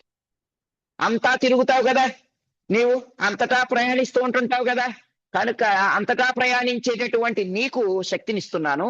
ఈ శక్తితో నీవు వెళ్ళి ఈ మాయావాద తత్వాన్ని ఖండించు అని చెప్పారు. అలా ఇచ్చినటువంటి వరదానంతో, అట్లా ఇచ్చినటువంటి దృష్టి శక్తితో శ్రీపాద మధ్వాచార్యులుగా ప్రకటమయ్యారు ఆ వాయుదేవుడే. ఈ వాయుదేవుడే స్వయంగా త్రేతాయుగంలో హనుమంతునిగా ప్రకటమై రామునికి సేవ చేశాడు. ఈ వాయుదేవుడే స్వయంగా ద్వాపర యుగంలో భీమునిగా ప్రకటమై కృష్ణునికి సేవ చేశాడు. ఇప్పుడు ఆ భగవంతుని యొక్క పరిపూర్ణమైనటువంటి తత్వాన్ని ఈ భూతలం మీద స్థాపించినటువంటి ఆ భగవత్ తత్వాన్ని సేవించేటటువంటి భక్తియుత సేవా ప్రమాణాలను నెలకొల్పడానికి శ్రీపాద మధ్వాచార్యులుగా ప్రకటమయ్యారు అపారమైనటువంటి భగవంతుని యొక్క అనుగ్రహంతో వాయుదేవుడు.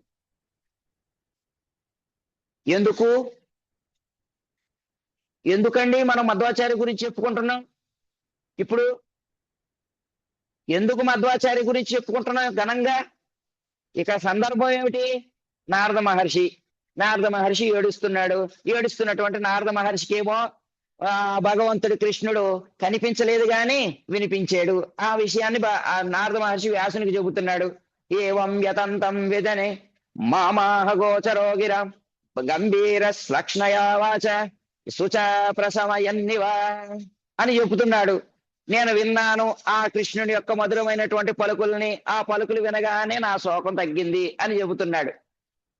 మరి ఆయన నారద మహర్షి చెబుతూ ఉంటుంటే ఇక్కడ మధ్వాచార్య గురించి ఎందుకు మనం మాట్లాడుకుంటున్నాము అని అంటే, కృష్ణుని యొక్క వాక్కును వినాలి అని అంటే లౌకికమైనటువంటి బుద్ధి వలన ప్రవేశించినటువంటి మాయావాదం తొలగాలి. ఆ మాయావాదం తొలగాలి అంటే మాయావాదాన్ని ఖండించేటటువంటి సామర్థ్యం కలిగినటువంటి మధ్వాచార్య మన జీవితంలోకి ప్రవేశించాలి. మధ్వాచార్య యొక్క ఉపదేశం మనకి ప్రవేశించాలి. ఎందుకు? మధ్వ అనే శబ్దం ఉంది కదా, దీనిలోనే ఒక అర్థం ఉంది.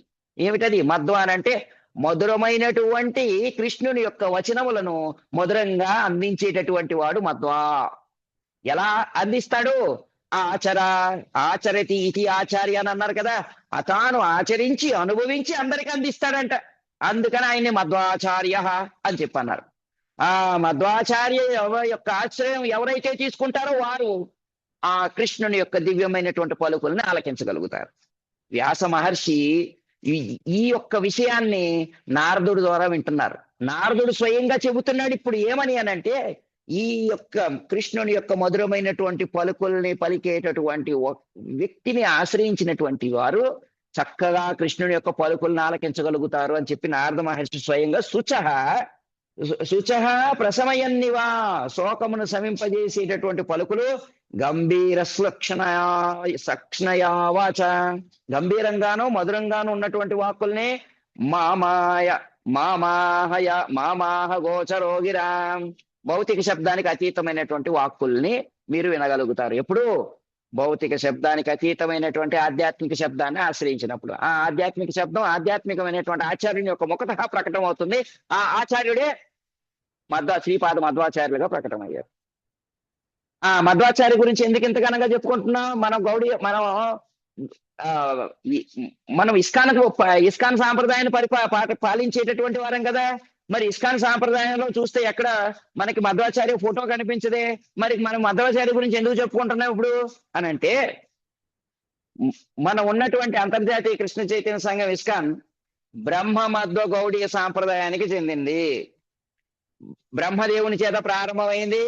ఆ బ్రహ్మగారి ద్వారా మధ్వాచార్య విశేషమైనటువంటి సిద్ధాంతాన్ని ప్రతిపాదిస్తే, ఆ ప్రతిపాదించినటువంటి సిద్ధాంతానికి వన్నె చేకూరుస్తూ ఆ సిద్ధాంతాన్ని యావత్ ప్రజానీకానికి సులభతరంగా సరళంగా అందించడం కోసం అని చెప్పి శ్రీ చైతన్య మహాప్రభు గౌడ దేశం నందు సాక్షాత్తు భగవంతుడు కృష్ణుడే అవతరించి ఆచార్యుడిగా ప్రకటమయ్యాడు.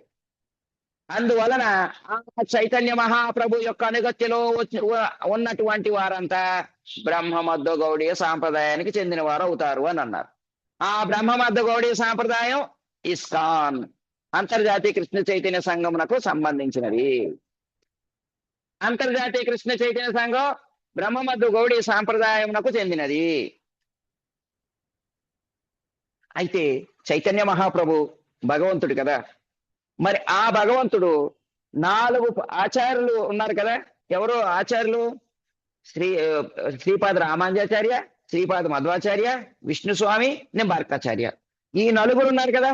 ఈ 4 ఆచార్యుల యొక్క సిద్ధాంతాలపై ఆధారపడి ప్రతి ఒక్క ఆచార్యుడు ప్రతిపాదించినటువంటి సిద్ధాంతాల్లో 2 సిద్ధాంతాలని తాను తీసుకొని ఈ భూతలం పైన ఏం చేశారు? గౌడీయ వైష్ణవ సిద్ధాంతాన్ని స్థాపించారు. అచింత్య భేదాభేద తత్వాన్ని స్థాపించారు. ఎలా అనంటే ఈ చైతన్య మహాప్రభువే భగవంతుడైనటువంటి ఇతడు నవదీప్ నందు కొలువు తీరున్నాడండి. ఆ నవదీపులో కొలువు తీరినటువంటి వేళ ఈ 4 ఆచార్యులు ఉన్నారు కదా, రామానుజాచార్య, మధ్వాచార్య, నింబార్కాచార్య, విష్ణుస్వామి. ఈ 4 ఆచార్యులు మాయాపూర్ వెళ్ళారంట, నవదీప్ ధామానికి వెళ్ళారంట. ఆ నవదీప్ ధామానికి వెళ్ళినప్పుడు ఆ నవదీప్ ధామంలో ఈ 4 ఆచార్యులకి దర్శనమిచ్చారంట. ఈ 4 ఆచార్యులకి ఒక్కొక్కరికి వారు ప్రచారం చెయ్యటానికి కావలసినటువంటి సిద్ధాంతాల్ని శ్రీ చైతన్య మహాప్రభువే స్వయంగా అందించారంట. ఆ సిద్ధాంతాలే శ్రీపాద రామానుజాచార్యుల వారికి శుద్ధ భక్తిని స్థాపించాలి ఈ ధరిత్రి పైన. శుద్ధ భక్తియే ప్రధానమైంది ఎన్ని అభ్యాసాలు చేసినా అనేటటువంటి ఒక సిద్ధాంతం మీద ఆధారపడి అభ్యాసాలు కొనసాగాలి అని చెప్పారు. తర్వాత 2వది వైష్ణవ సేవ అనున్నది ఆ శుద్ధ భక్తిలో ప్రగతి సాధించడానికి ఉపకరించేటటువంటి అంశం అని చెప్పితే ఈ రెంటిని కూడా శ్రీపాద రామానుజాచార్యుల వారు తన యొక్క వైష్ణవత్వాన్ని కొనసాగించడానికి గాను సిద్ధాంతాలుగా చేసుకున్నారు. అదే శుద్ధ భక్తి, వైష్ణవ సేవ. తర్వాత శ్రీపాద మధ్వాచార్యులకి 2 సిద్ధాంతాలు ఇచ్చారు. ఏమిటవి? మాయావాద ఖండన, స్త్రీ విగ్రహ సేవ. ఏమిటి దీంట్లో ఉన్నటువంటి మహత్వం అని అంటే, ఈ భూతలం మీద ఏదైనా గాని స్థాపించాలి అని అంటే అవాస్తవికత ప్రకటన అవుతుంది. అంటే అది నిజంలా కనిపిస్తుంది కానీ నిజం కాదు. అందుకే దాన్ని మాయా అని చెప్పన్నారు. అవునని అనిపిస్తుంది కానీ కాదు, కానిది అవుననిపిస్తుంది. దట్ ఈస్ కాల్డ్ భ్రమ, ఇల్యూషన్ అన్నారు. ఇటువంటి భ్రమయే మాయావాదం. ఆధ్యాత్మికతలాగా కనిపిస్తుందంట కానీ ఆధ్యాత్మికత కాదంట. అటువంటి వాటిని అన్నింటినీ కూడా ఖండిస్తే గాని, అంతమొందిస్తే గాని, రూపుమాపితే గాని వాస్తవికతను మనం స్థాపించలేం. కనుక మొట్టమొదట ఏం చెయ్యాలి? ఒక శుద్ధమైనటువంటి అంశాన్ని స్థాపించాలి అని అంటే అక్కడ క్లీనింగ్ జరగాలి. కనుక చేతోదర్పణ మార్జనం, మనసు పవిత్రీకరణ కావాలి. మనసు పవిత్రీకరణ కావాలంటే మాయావాద సిద్ధాంతం మనసులో నుంచి నిర్మూలన కావాలి. నేను జీవునిగా భగవంతుని యొక్క అంశను, భగవంతుని యొక్క అంశగా నేను వేరుపడ్డాను. ఇప్పుడు వేరుపడినటువంటి నేనును భగవంతుడు ఇద్దరు ఒకటే అనేవాడు మాయావాది. తర్వాత నేను అభ్యాసం చేసి తిరిగి మరలా భగవంతుడు అయిపోతాను అనేవాడు మాయావాదే. నేను భగవంతుల్లో ఐక్యమైపోతాను అనేవాడు మాయావాదే. ఇప్పుడు ఇటువంటి మాయావాద బుద్ధి పోవాలి. ఈ మాయావాద బుద్ధి పోవాలి అంటే దీనిని ఖండించాలి, దీన్ని నిర్మూలించాలి, స్త్రీ విగ్రహ సేవను స్థాపించాలి. స్త్రీ విగ్రహ సేవ అంటే ఏమిటి? ఏదో ఒక మూర్తికలతోనో, ఏవో ధాతువులతోనో, ఏవో ఈ భౌతికమైనటువంటి తత్వాలతో తయారు చేసినటువంటి ఒక మూర్తి కాదు. సాక్షాత్తుగా భగవంతుని యొక్క స్వరూపము మన ఇంద్రియాలు గ్రహించే విధంగా ప్రకటమైంది. ఆ శ్రీమూర్తి సాక్షాత్తు భగవంతుని యొక్క అవతారం అని స్థాపించాలి. అలా స్థాపించి శ్రీ విగ్రహ సేవను అందించాలి అని చెబితే మాయావాద ఖండన, శ్రీ విగ్రహ సేవ అనేటటువంటి 2 సిద్ధాంతాలని ఆధారంగా చేసుకొని శ్రీపాద మధ్వాచార్యులు తాను యొక్క వైష్ణవత్వాన్ని ప్రచారం చేశారు. పరతత్వం గురించినటువంటి విషయాలను ప్రచారం గావించారు. తర్వాత ఏమైంది? నింబార్కాచార్యకి ఈ సృష్టిలో సర్వశ్రేష్టమైనటువంటి ఆరాధన రాధాకృష్ణుల యొక్క ఆరాధన. ఆ రాధాకృష్ణుల యొక్క ఆరాధన సర్వోన్నతమైనదిగా స్వీకరించాలి అనేటటువంటి సిద్ధాంతాన్ని అందించారు. ఎందుకంటే కృష్ణుడు అనగానే రుక్మిణీ కృష్ణుడు అని, లేదా రుక్మిణీ సత్యభామ కృష్ణుడు ఇద్దరు ఇలా పెట్టి పూజిస్తారు. లేదంటే ఆ కృష్ణుడు గోపాలకృష్ణునిగా పూజిస్తారు. తక్కించి రాధాకృష్ణుల యొక్క ఆరాధన ఎక్కడుందండి అని మాట్లాడుతూ ఉంటారు కదా. ఇప్పుడు ఆ విషయాన్ని చెబుతున్నారు. రాధాకృష్ణుల యొక్క ఆరాధన లేదు అని అంటే అసలు ప్రేమ అనేటటువంటి దానికి అర్థమే లేదు. అందుకని ప్రేమ ప్రకటించబడాలి అంటే రాధాకృష్ణుల యొక్క ఆరాధన సర్వోన్నతమైందిగా స్వీకరించాలి అని చెప్పారు. ఆ సిద్ధాంతాన్ని స్వీకరించి ప్రచారం కావిస్తూ ఉన్నారు. తర్వాత మరి ఆ ప్రేమ ప్రకటించబడాలంటే ఏం చేయాలి? గోపీ బొర్తు పదకమలయో దాసదాసానుదాస, గోపికల యొక్క పాద పద్మాల చెంత ఒక దాసుడిగా మారాలి. ఆ దాసుడిగా ఎలా ఉండాలి? గోపికల యొక్క అడుగుజాడలను అనుసరించేటటువంటి వారిగా ఉండాలి. గోపీభావాన్ని అందుకోవాలి. ఎలా ఉన్నది గోపీభావం? ఆ కృష్ణుడి మీద ప్రేమ. ఆ కృష్ణుడు ఏమి చేసినా చెయ్యను గాక. ఆ కృష్ణుడు ఏది చేసినను ఆయన సర్వతంత్ర స్వతంత్రుడు. ఆయన ఏమి చేసినను ఆయనే నా ప్రాణనాథుడు. ఇది గోపికల యొక్క భావన. ఆయన శక్తిమంతుడు, నేను శక్తిహీనుడిని. ఆ శక్తిమంతుడు ఏది చేసినా చేయగలడు. ఈ శక్తిహీనుడు ఏమి చేయగలడు? ఆ శక్తిమంతుడు చేసే పనిని చూడగలడు. ఆ శక్తిమంతుడు చేసేటటువంటి పనిని చూసి బాధపడగలడు. బాధపడుతూ ఆ శక్తిమంతుని పైన ఆధారపడి ఆ శక్తిమంతుడిని ప్రార్థించగలడు. అంతకంటే ఇంకేం చేయగలడు? ఇది గోపికల యొక్క భావన. ఇటువంటి భావం, ఆ శక్తిమంతుడు ఆనందం పడాలి అంటే నేను నరకానికైనా వెళ్ళటానికి సిద్ధం. ఇది గోపికల యొక్క భావన. ఇటువంటి గోపికల యొక్క భావాన్ని అందిపుచ్చుకొని ఈ అభ్యాసం చెయ్యాలి అనేటటువంటి సిద్ధాంతం ఉంది కదా. ఈ సిద్ధాంతాలు రెంటినీ కూడా నింబార్కాచార్యకి ఇచ్చారు.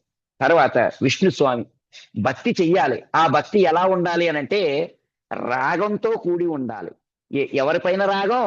భగవంతుని పట్ల, కృష్ణుని పట్ల, జగన్నాథుని పట్ల రాగం ఉండాలంటే అటాచ్మెంట్, డీప్ అటాచ్మెంట్ అని అన్నాం. గాఢమైనటువంటి బంధం ఉండాలంట. ఎవరిపైన? భగవంతుని పైన. ఏదో భక్తి చేస్తున్నాం అన్నట్టు కాదు. భగవంతుడు తప్ప ఇంకేం కనిపించకూడదండి. భగవంతుని పట్ల తీవ్రమైనటువంటి గాఢమైనటువంటి ప్రగాఢమైనటువంటి బంధం ఉండాలి. ఎటువంటి బంధం అనంటే తాను ప్రేమించినటువంటి వ్యక్తి తనకు దూరం అయిపోతే ఎట్లా విలపిస్తాడో అంత విలాపం భగవంతుని పట్ల కలగాలి. అతను లేకపోతే నేను ఉండలేనండి, నేను చచ్చిపోతానండి అని అంటారు కదా. అటువంటి భావన, అటువంటి బుద్ధి భగవంతుని పట్ల కలగాలి, జగన్నాథుని పట్ల కలగాలి, కృష్ణుని పట్ల కలగాలి. అంతే తప్పితే ఎవరో ఏదో చేశారని, ఎవరో వస్తారని, నేను చెయ్యనండి, నేను రానండి, నేను చూడనండి, నేను వల్లదండి, నా వల్ల కాదండి అనేటటువంటి వారు రాగభక్తులు ఎందుకు అవుతారండి?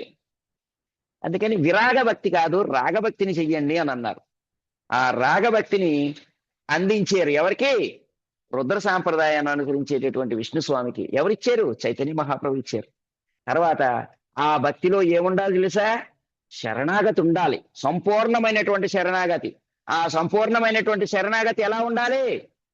సర్వధర్మాన్ పరిత్యజ్య మామేకం శరణం వ్రజ ఆత్వాం సర్వపాపేభ్యో మోక్షయిష్యామి మా శుచః అని భగవంతుడి కృష్ణుడు గీతాచార్యుడు చెప్పారు కదా. ఆ మామేకం శరణం రజవాసులు ఏ విధంగా ఇదే కృష్ణుడిని శరణాగతులు అయ్యారో అటువంటి సంపూర్ణమైనటువంటి శరణాగతి వ్యక్తికి ఉండాలి. ఆ శరణాగతితో భక్తి చెయ్యాలి అంటూ విష్ణు స్వామికి 2 సిద్ధాంతాలు ఇచ్చారు. ఇలా అందించినటువంటి ఈ సిద్ధాంతాలన్నింటినీ చైతన్య మహాప్రభు రంగరించి ఆ సిద్ధాంతాలన్నింటికి శిరోమణిగా శిక్షాష్టకం అందించారు. ఆ శిక్షాష్టకంలో 3వ ప్రార్థన ఉంది కదా.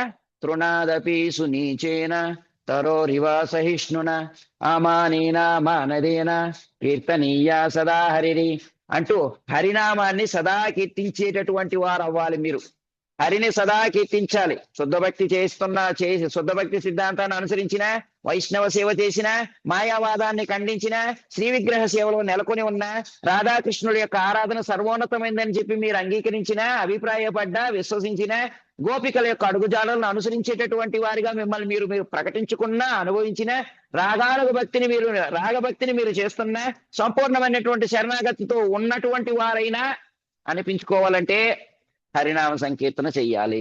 హరే కృష్ణ కృష్ణ కృష్ణ హరే హరి, హరే రామ రామ రామ హరే హరి అంటూ హరినామ సంకీర్తన చెయ్యాలి. అంటూ హరినామ సంకీర్తనని ఒక శిరోమణిలాగా మనకు అందించారు శ్రీ చైతన్య మహాప్రభు.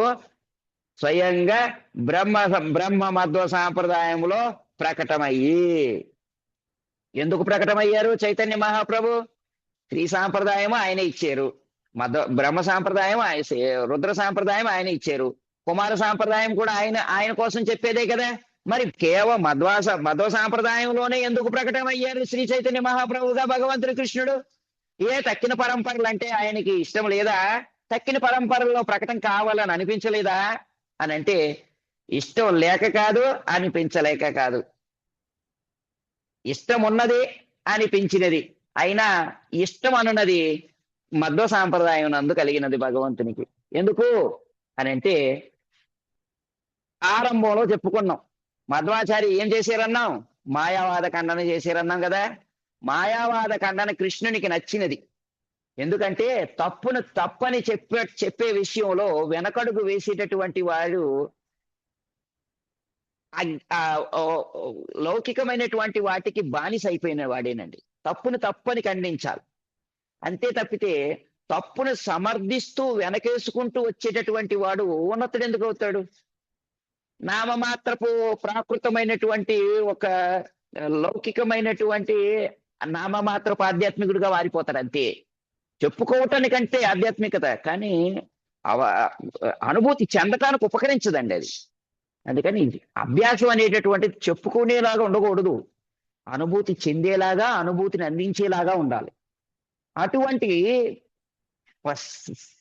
పద్ధతి, అటువంటి విలక్షణమైనటువంటి స్థితి ఎక్కడ కనిపించినది అని అంటే మధ్వ సాంప్రదాయంలో కనిపించింది. ఎందుకు కనిపించినది అని అంటే, మాయావాద ఖండన ఉంది. ఖరాఖండిగా మాయావాదాన్ని ఖండించారు. తప్పని ఖండించారు. ఖండించి సమత స్థాపన చేశారు. భగవంతుని యొక్క దివ్యమైనటువంటి రూపాన్ని స్థాపించారు. భగవంతుని యొక్క దివ్యమైనటువంటి సేవను అందించారు. అలా చేసినటువంటి ఖండన ఉంది కదా, మాయావాద ఖండన. దానిని కృష్ణుడు ఇష్టపడ్డాడు. ఇష్టపడి శ్రీ చైతన్య మహాప్రభుగా మధ్వ సాంప్రదాయంలో ఆచార్యునిగా ప్రకటమయ్యాడు. హరివో! మధ్వాచార్య అంటే అంత ఇష్టం. ఎందుకు ఇష్టం చైతన్య మహాప్రభుకి అంటే, మధు అనంటే తీయగా మాట్లాడతాడంట. ఏం మాట్లాడతాడు? తీయగా కృష్ణుని గురించి మాట్లాడతాడు. కృష్ణుని గురించి తీయగా మాట్లాడతాడు. తీయగా మాట్లాడుతూ మాయావాదాన్ని అంతటినీ కూడా ఖండిస్తాడు. ఇదండి మధ్వ. అందుకని కృష్ణుని గురించి మాట్లాడుతూ మాయావాదాన్ని ఖండించేడే గాని కృష్ణుని గురించి చెప్పకుండా నీది తప్పు అని మాత్రం ఖండించలేదండి మధ్వాచార్య. అందుకనే తత్వం చెప్పాలి. ఆ తత్వాన్ని సున్నితత్వాన్ని జోడించి చెప్పాలి అని అంటారు కదా. సున్నితత్వాన్ని జోడించి చెప్పడం అని అంటే ఏదో వినేటటువంటి శ్రోతకి ఆహ్లాదకరంగా మాట్లాడటం కాదు, ఆ వినేటటువంటి శ్రోతకి అనువుగా మాట్లాడటం కాదండి. తత్వానికి సున్నితత్వం జోడించి చెప్పడం అంటే, తత్వానికి సున్నితత్వాన్ని జోడించి చెప్పడం అంటే కుసుమాదపి కోమలైనటువంటి కృష్ణుని యొక్క దివ్యమైనటువంటి కథను జోడించి చెప్పడం. తత్వమునకు సున్నితత్వం జోడించి చెప్పడం అంటే. అలా చెప్పటంలో బేటి ఎవరు అని అంటే, సాటి అతనికి రానటువంటి వ్యక్తి ఎవరైనా ఉన్నారు అనంటే అతను శ్రీపాద మధ్వాచార్య. కనుకనే ఆ మధ్వాచార్య పరంపరలో ఆచార్యుడిగా రావటానికి భగవంతుని కృష్ణుడు ఇష్టపడి శ్రీ చైతన్య మహాప్రభు గారు దించాడు. ఇది మధ్వాచార్య యొక్క ఘనత. మధ్వాచార్య యొక్క గొప్పతనం ఏమిటి అని అంటే, చైతన్య మహాప్రభువే ఇష్టపడ్డాడండి మధ్వాచార్యని. భగవంతుడు ఇష్టపడ్డాడు. ఎందుకు? తానే స్వయంగా పంపాడు. తానే స్వయంగా పంపించి తానే స్వయంగా ఆ పంపించినటువంటి ఆ మధ్వాచార్యునకు ఆ పరంపరలో శిష్యునిగా మారాలి అనుకున్నాడండి.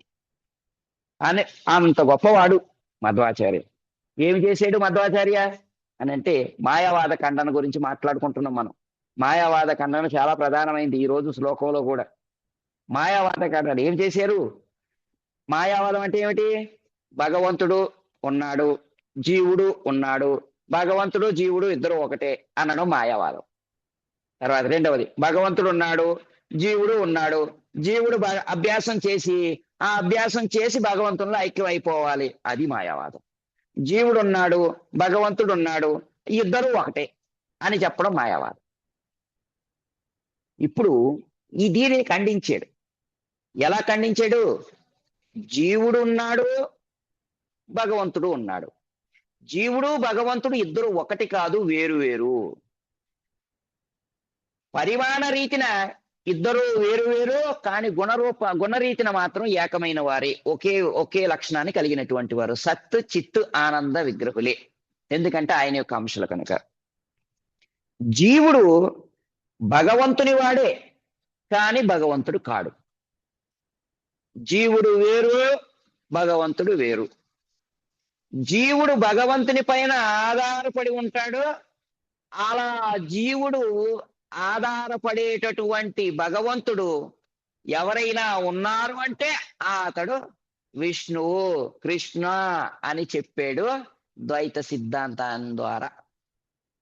అందుకని ఆ సిద్ధాంతాన్ని ఇష్టపడ్డాడండి చైతన్య మహాప్రభువుగా. భగవంతుడు కృష్ణుడు ఇష్టపడి చైతన్య మహాప్రభువుగా ప్రకటమయ్యాడు. వేదాల్లో చెప్పారు, శాస్త్రాల్లో ఏమని? తత్వమసి అని చెప్పి మాట్లాడుతూ ఉంటుంటారు. తత్వమసి ఈ శబ్దమే ఒక ఆశ్చర్యకరమైనటువంటి శబ్దం. తత్వం, తత్, త్వము, అసి, 3 శబ్దాలు. తత్ అది, త్వం నీవు. తత్వం అని మాట్లాడతారు కదా, అది నీవే. నీవే అయిన వాడు ఎవరు అంటే బ్రహ్మం.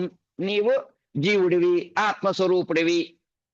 అయితే ఆత్మస్వరూపమైనటువంటి నీవు అసి, దేవుడివి అని చెప్పి మాట్లాడతారంట. కానీ ఇది తప్పు, ఇది మాయా, ఇది మిథ్య.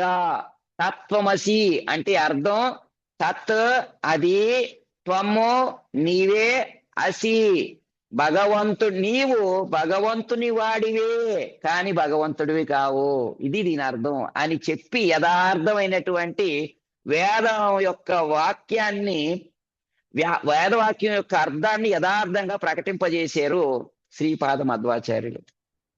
ఇంకా ఏమని చెప్పారు? సర్వులలో ఉండేటటువంటి అసుర బుద్ధి ఉన్నది కదా. ఏమిటి అసుర బుద్ధి? ఎవరినో కొట్టడం అసుర బుద్ధి కాదండి, ఎవరినో తిట్టడం అసుర బుద్ధి కాదండి. భగవంతుణ్ణి సమీపించకుండా మాట్లాడేటటువంటి ప్రతి మాట అసురుడే. అటువంటి మాటల్ని మాయావాదం అన్నారు. అటువంటి మాయావాదం ఉంది కదా, ఆ మాయావాదాన్ని శ్రీపాద మధ్వాచార్యులు సంహరింపజేస్తూ మాయావాద ఖండన చేశారు.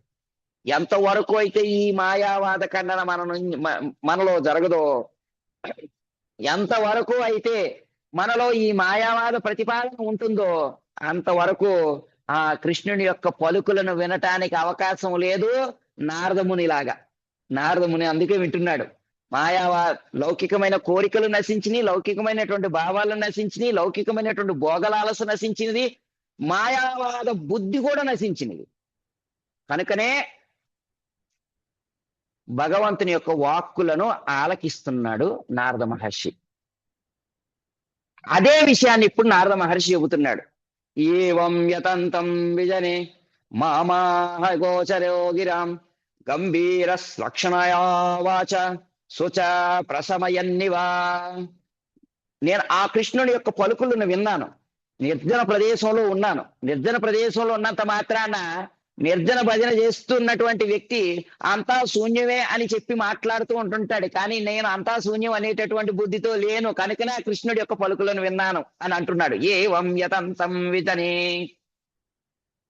ఏముందండి? ఏమీ లేదండి, అంతా మిథ్యేనండి, అంతా శూన్యమేనండి. అభ్యాసం చేసిన తర్వాత మనం అంతా ఈ ఆత్మ అనంతమైనటువంటి శూన్యంలో ఐక్యం అయిపోవాలండి అని మాట్లాడుతూ ఉంటుంటారు కదా. ఆ శూన్యమైనటువంటి బుద్ధి నాకు లేదు. అందుకనే మామాహ గోచరోగిరాం, భౌతికమైనటువంటి శబ్దం నాకు అతీతుడైనటువంటి భగవంతుడు నాతో పలికాడు ఎన్నో పలుకుల్ని అని అంటున్నాడు. ఆ పలుకులు ఎలా ఉన్నవి? ఈ భౌతిక జగత్తులో మాట్లాడేటటువంటి ఎంతో మంది గంభీరంగా వేషం వేసుకొని మాట్లాడేటటువంటి ప్రగల్భాలతో కూడినటువంటి మాటలు కాదు. గంభీర లక్షణయా వాచ, ఆ పలుకు వింటే చాలు, ఆ పలుకు వినగానే శోకం అనేటటువంటి దూరం అయిపోతుంది. అంత గొప్పది. శోక నాశిని అయినటువంటి పలుకులు పలుకుతారు. ఎందుకు? నవప్రమేయ. ఆ పలుకుల్లో ఒక అద్భుతం ఉంది. మధ్వాచార్య చెప్పిన పలుకులు నవప్రమేయ పలుకులు. నవప్రమేయ పలుకులు వంటి పలుకులను పలుకుతారు. ఆ భగవంతుడు నవప్రమేయుడు కనుక ఆ నవప్రమేయుడైనటువంటి పలుకులు మూర్తి నవప్రమేయమైనటువంటి పలుకుల చేత వర్ణించబడుతూ ఉంటుంటాడు. ఏమిటా నవప్రమేయం అని అంటే విష్ణు పరతరం, విష్ణు పరతమ అఖిలాన్యే వేద్యం అని.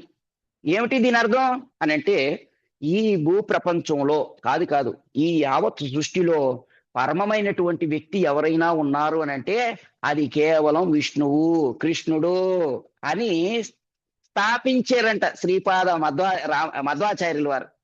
ఆ విషయాన్ని ఎవరైతే తమ హృదయంలో స్థాపించుకుంటారో వారు వినగలుగుతారు కృష్ణుడి యొక్క పలుకులు. నారద మహర్షి అందుకే విన్నాడు. విష్ణు పరతమం. ఈ భూప్రపంచంలో తనకంటే ఎంతో మంది అధికులు ఉన్నారు. ఆ అధికులు ఎంతమంది ఉన్నా అధికులందరికంటే కూడా ఘనమైనటువంటి వాడు విష్ణువు కృష్ణుడు. ఆ విష్ణువు కృష్ణుని కంటే కూడా ఘనమైన వాడు ఇంకెవడూ లేడు. విష్ణు పరతమః. ఆ బుద్ధి నారదునికి కలిగింది. అందుకని గంభీర శ్లక్ష్ణయా వాచ. అందుకే చెబుతున్నాడు ఆ కృష్ణుడి యొక్క పలుకులు ఎంత గంభీరంగా ఉన్నాయనుకున్నారు.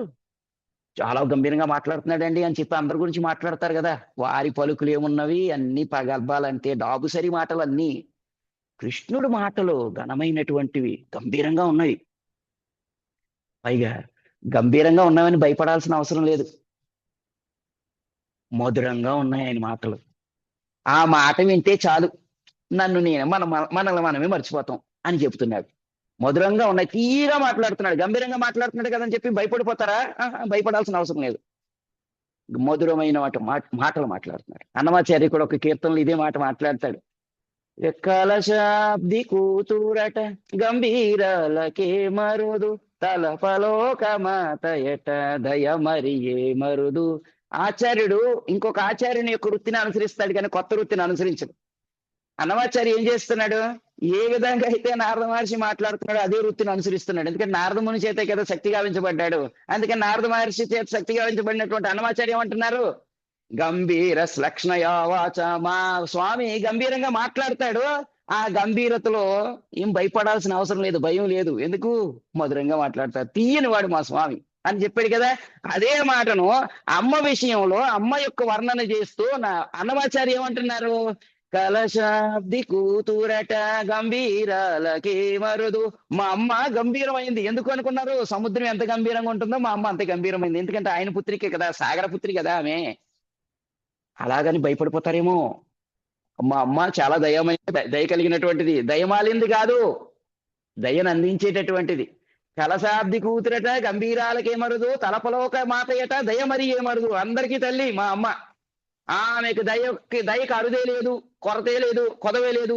అందుకని మీకు ఎంత దయ కావాలంటే అంత దయ దొరుకుతుంది, అమ్మ దగ్గరికి రండి అని చెబుతున్నారు. ఇలా చెబుతూ ఏమంటున్నాడు? మరి ఆ దయ ఎలా ఉంటుంది? మా అమ్మ మాట ఉన్నది కదా, తీయగా ఉంటుంది అని అన్నాడు. అదే విధంగా నారద మహర్షి చెబుతున్నాడు అనమాట. మా స్వామి పలుకున్నది కదా, గంభీరంగా ఉన్నా మా స్వామి పలుకు మధురంగా ఉంది. ఆ పలుకు వినగానే నా ఏడుపు, నా యొక్క శోకం తొలగిపోయింది, సంతృప్తి కలిగింది నాకు. సూచ ప్రశమయన్నివా. విష్ణువు పరమైనటువంటి వాడని నేను అంగీకరించినటువంటి కారణం చేత, ఆ విష్ణువుని నేను విశ్వసించిన కారణం చేత, ఆ విష్ణువుని కృష్ణుణ్ణి దర్శించినటువంటి కారణం చేత, ఆ కృష్ణుని కోసం మరలా దర్శించాలని ప్రయత్నించినటువంటి కారణం చేత ఆ కృష్ణుని యొక్క పలుకులను విన్నాను నేను. మళ్ళీ ఎందుకు విన్నాను? నేను వేదాలను అధ్యయనం చేశా. వేదాలను అధ్యయనం చేసి ఆ వేదాలను అధ్యయనం చేసిన తర్వాత వేదాంత కృత వేద విధేయవచాహం, వేదముల ద్వారా ఆ కృష్ణుణ్ణి తెలుసుకున్నాను నేను. అంతేగాని వేదములలో వర్ణించబడినటువంటి యామివాం పుష్పితాం వాచ అని అన్నట్టు పువ్వులు లాంటి వాక్యాలకి నేను బద్ధుడు కాలేదు. My dear Vyasa, my dear డిసేపుల్ అని చెప్పి మాట్లాడుతున్నాడు. నా ప్రియమైన శిష్యుడా, వేదాల యొక్క వాకులతో నేను ఆగిపోలేదు. ఆ వేదం యొక్క అంతమైనటువంటి ఆ కృష్ణుణ్ణి నేను సమీపించా. అందుకే ఆ కృష్ణుడి యొక్క పలుకులను నేను ఆలకించా అని అంటున్నాడు. మరి వేదాలకు కూడా ఇతరమైనటువంటి దేవతలను కీర్తిస్తున్నాయి కదా. మరి వాటి మాట ఏమిటి అని అంటే, అఖిలాన్యే వేద్యం. వేదములో ఇతరమైనటువంటి దేవతల్ని వర్ణించిన దేవతల యొక్క వర్ణన లేదు వేదములలో. ఎందుకు అని అంటే, ఇంద్రుని యొక్క వర్ణన ఉన్నది, ఇంద్రుని యొక్క పూజ ఉన్నది, ఇంద్రుని యొక్క గ్లోరిఫికేషన్ వైభవం అనేటటువంటిది చెప్పబడింది వేదాల్లో. ఇలా చెప్పబడినటువంటి ఆ యొక్క స్తుతి ఉన్నది కదా, ఆ స్తుతి ఎవరికి చెందినది? కృష్ణునికి చెందినది, విష్ణువుకి చెందినది. ఇంద్రుడిని పొగుడుతున్నారు అని అంటే ఆ పొగడ్త, ఆ యొక్క గానం ఇంద్రుడిది కాదు, కృష్ణుడిదే. ఎందుకు అనంటే కృష్ణునికి విష్ణువుకి ఉన్నటువంటి అనంతమైనటువంటి నామాల్లో ఇంకొక నామం ఇంద్ర. ఆ కృష్ణుడే స్వయంగా ఇంద్రుడయ్యాడు కదండి ఒకానొక సమయంలో. అందుకని ఇంద్రుని గురించి వర్ణన కూడా కృష్ణునిదే. ఈ విషయం సంపూర్ణంగా ఎరిగినవాడు, నవప్రమేయమైనటువంటి సిద్ధాంతాన్ని అందించినటువంటి నవప్రమేయుడైనటువంటి ఆ భగవంతుని యొక్క దివ్యమైనటువంటి శ్రీ చరణాలని సేవించినటువంటి నమప్రమేయానుయ అయినటువంటి మధ్వాచార్య. అందుకని మధ్వాచార్య యొక్క ఆశీర్వచనం ఉన్నవారికి, మధ్వాచార్య యొక్క అడుగుజాడల్లో నడిచేటటువంటి వారికి, మధ్వాచార్యులు ఉపదేశించినటువంటి సిద్ధాంతాన్ని ఆలకించి దాని ప్రకారం ప్రవర్తించేటటువంటి వారికి కూడా నారద మహర్షికి పట్టినటువంటి సౌభాగ్యం. అంటారు కదా, పడితే బూరెల బొట్లో పడ్డట్టు ఈ ఉపదేశం ఆలకించి ప్రవర్తించినటువంటి వాడు, బ్రహ్మమద్దు గౌడీ సాంప్రదాయంలో ప్రయాణం చేసేటటువంటి వాడు నారద మహర్షి లాగా ఆ భగవంతుని, జగన్నాథుని యొక్క, కృష్ణుని యొక్క దివ్యమైనటువంటి వాక్కులను చక్కగా ఆలకించగలుగుతాడు, మధురంగా ఆలకించగలుగుతాడు. తనకు జీవితంలో ఏర్పడినటువంటి శోకాన్ని శమింపజేసుకోగలుగుతాడు నారద మహర్షి లాగా. అదే విషయాన్ని నారదుడు స్వయంగా చెబుతున్నాడు. నా వలే మీరు కూడా ఆలకించవచ్చు ఆ కృష్ణుని యొక్క పలుకుల్ని. అలా ఆలకించాలంటే వ్యాస ఏం చేయాలి తెలుసా? ఆ వేదాల్లో చెప్పినటువంటి మాయావాదం ఈ మాటలకి అతుక్కోకూడదు. ముక్తి అని మాట్లాడతారు కదా, ఆ ముక్తులకు కూడా తగులుకోకూడదు. అదే విధంగా లౌకికమైనటువంటి కోరికలకి బద్దులు కాకుండా ఉంటే ఆ కృష్ణుని యొక్క వాక్కులను వినగలుగుతారు. అలా వినాలి అంటే ఆ కృష్ణుణ్ణి దేవాది దేవునిగా అంగీకరించాలి, దేవాది దేవునిగా దర్శించాలి. దర్శించినటువంటి ఆ భగవంతుని యందు విరహాన్ని ప్రదర్శించాలి. ప్రదర్శిస్తే ఆ కృష్ణుని యొక్క వాక్కు తానే స్వయంగా వినిపించాలి అని చెప్పి ఆతృతతో వినిపిస్తాడు. నాకు వినిపించాడు my dear Vyasadeva, my dear disciple అంటూ ఏవం యతంతం విజనే మామాహ గోచరో గిరాం గంభీరస్ లక్ష్ణయా వాచ శుచ ప్రసమయన్నివా. నిర్జన ప్రదేశమున నేను చేయుచున్న యత్నములను గాంచిన లౌకిక వర్ణనాతీతుడైన భగవానుడు నా శోకమును శమింపజేయుటకు మధురమును మరియు గంభీరమును అగు వాక్కుతో ఇట్లు పలికెను అని అన్నారు. మరి ఎట్లు పలికాడు తెలుసుకోవాలనుందా? తర్వాత శ్లోకంలో చెబుతున్నారు, అవి రేపటి తరగతిలో చెప్తున్నాం. హరే కృష్ణ. గ్రంథరా శ్రీమద్ భాగవతం కీ జయ, జగద్గురు శీల ప్రభుపాది కీ జయ, సమవేత గౌరవ భక్త బృంద కీ జయ, నితాయి గౌరి సీతారాధ ప్రేమానందే. హరి హరి ఓ. హరే కృష్ణ. ఏమన్నా ప్రశ్నలు ఉంటే అడగండి.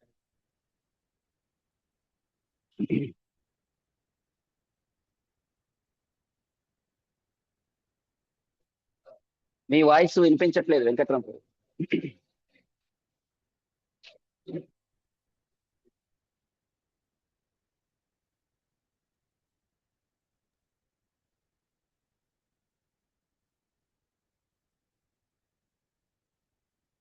Okay okay. హరే కృష్ణ హరే కృష్ణ కృష్ణ కృష్ణ హరే హరే, హరే రామ రామ రామ హరే హరే. వాంఛా కల్పతరుభ్యశ్చ కృపా సింధుభ్యో చ పతితానాం పావనేభ్యో వైష్ణవేభ్యో నమో నమః. अनंत कोटि वैष्णव वृंद की जय. नामाचार्य श्रील हरिदास ठाकुर की जय. जगत गुरु शील प्रभुपाद की जय. निताय गौर सीतानाथ प्रेमानंदे. हरि हरि बोल. హరే కృష్ణ ప్రణామాలు. హరే కృష్ణ ప్రభుకి ప్రణామాలు. హరే కృష్ణ ప్రభు ప్రణామాలు ప్రభు.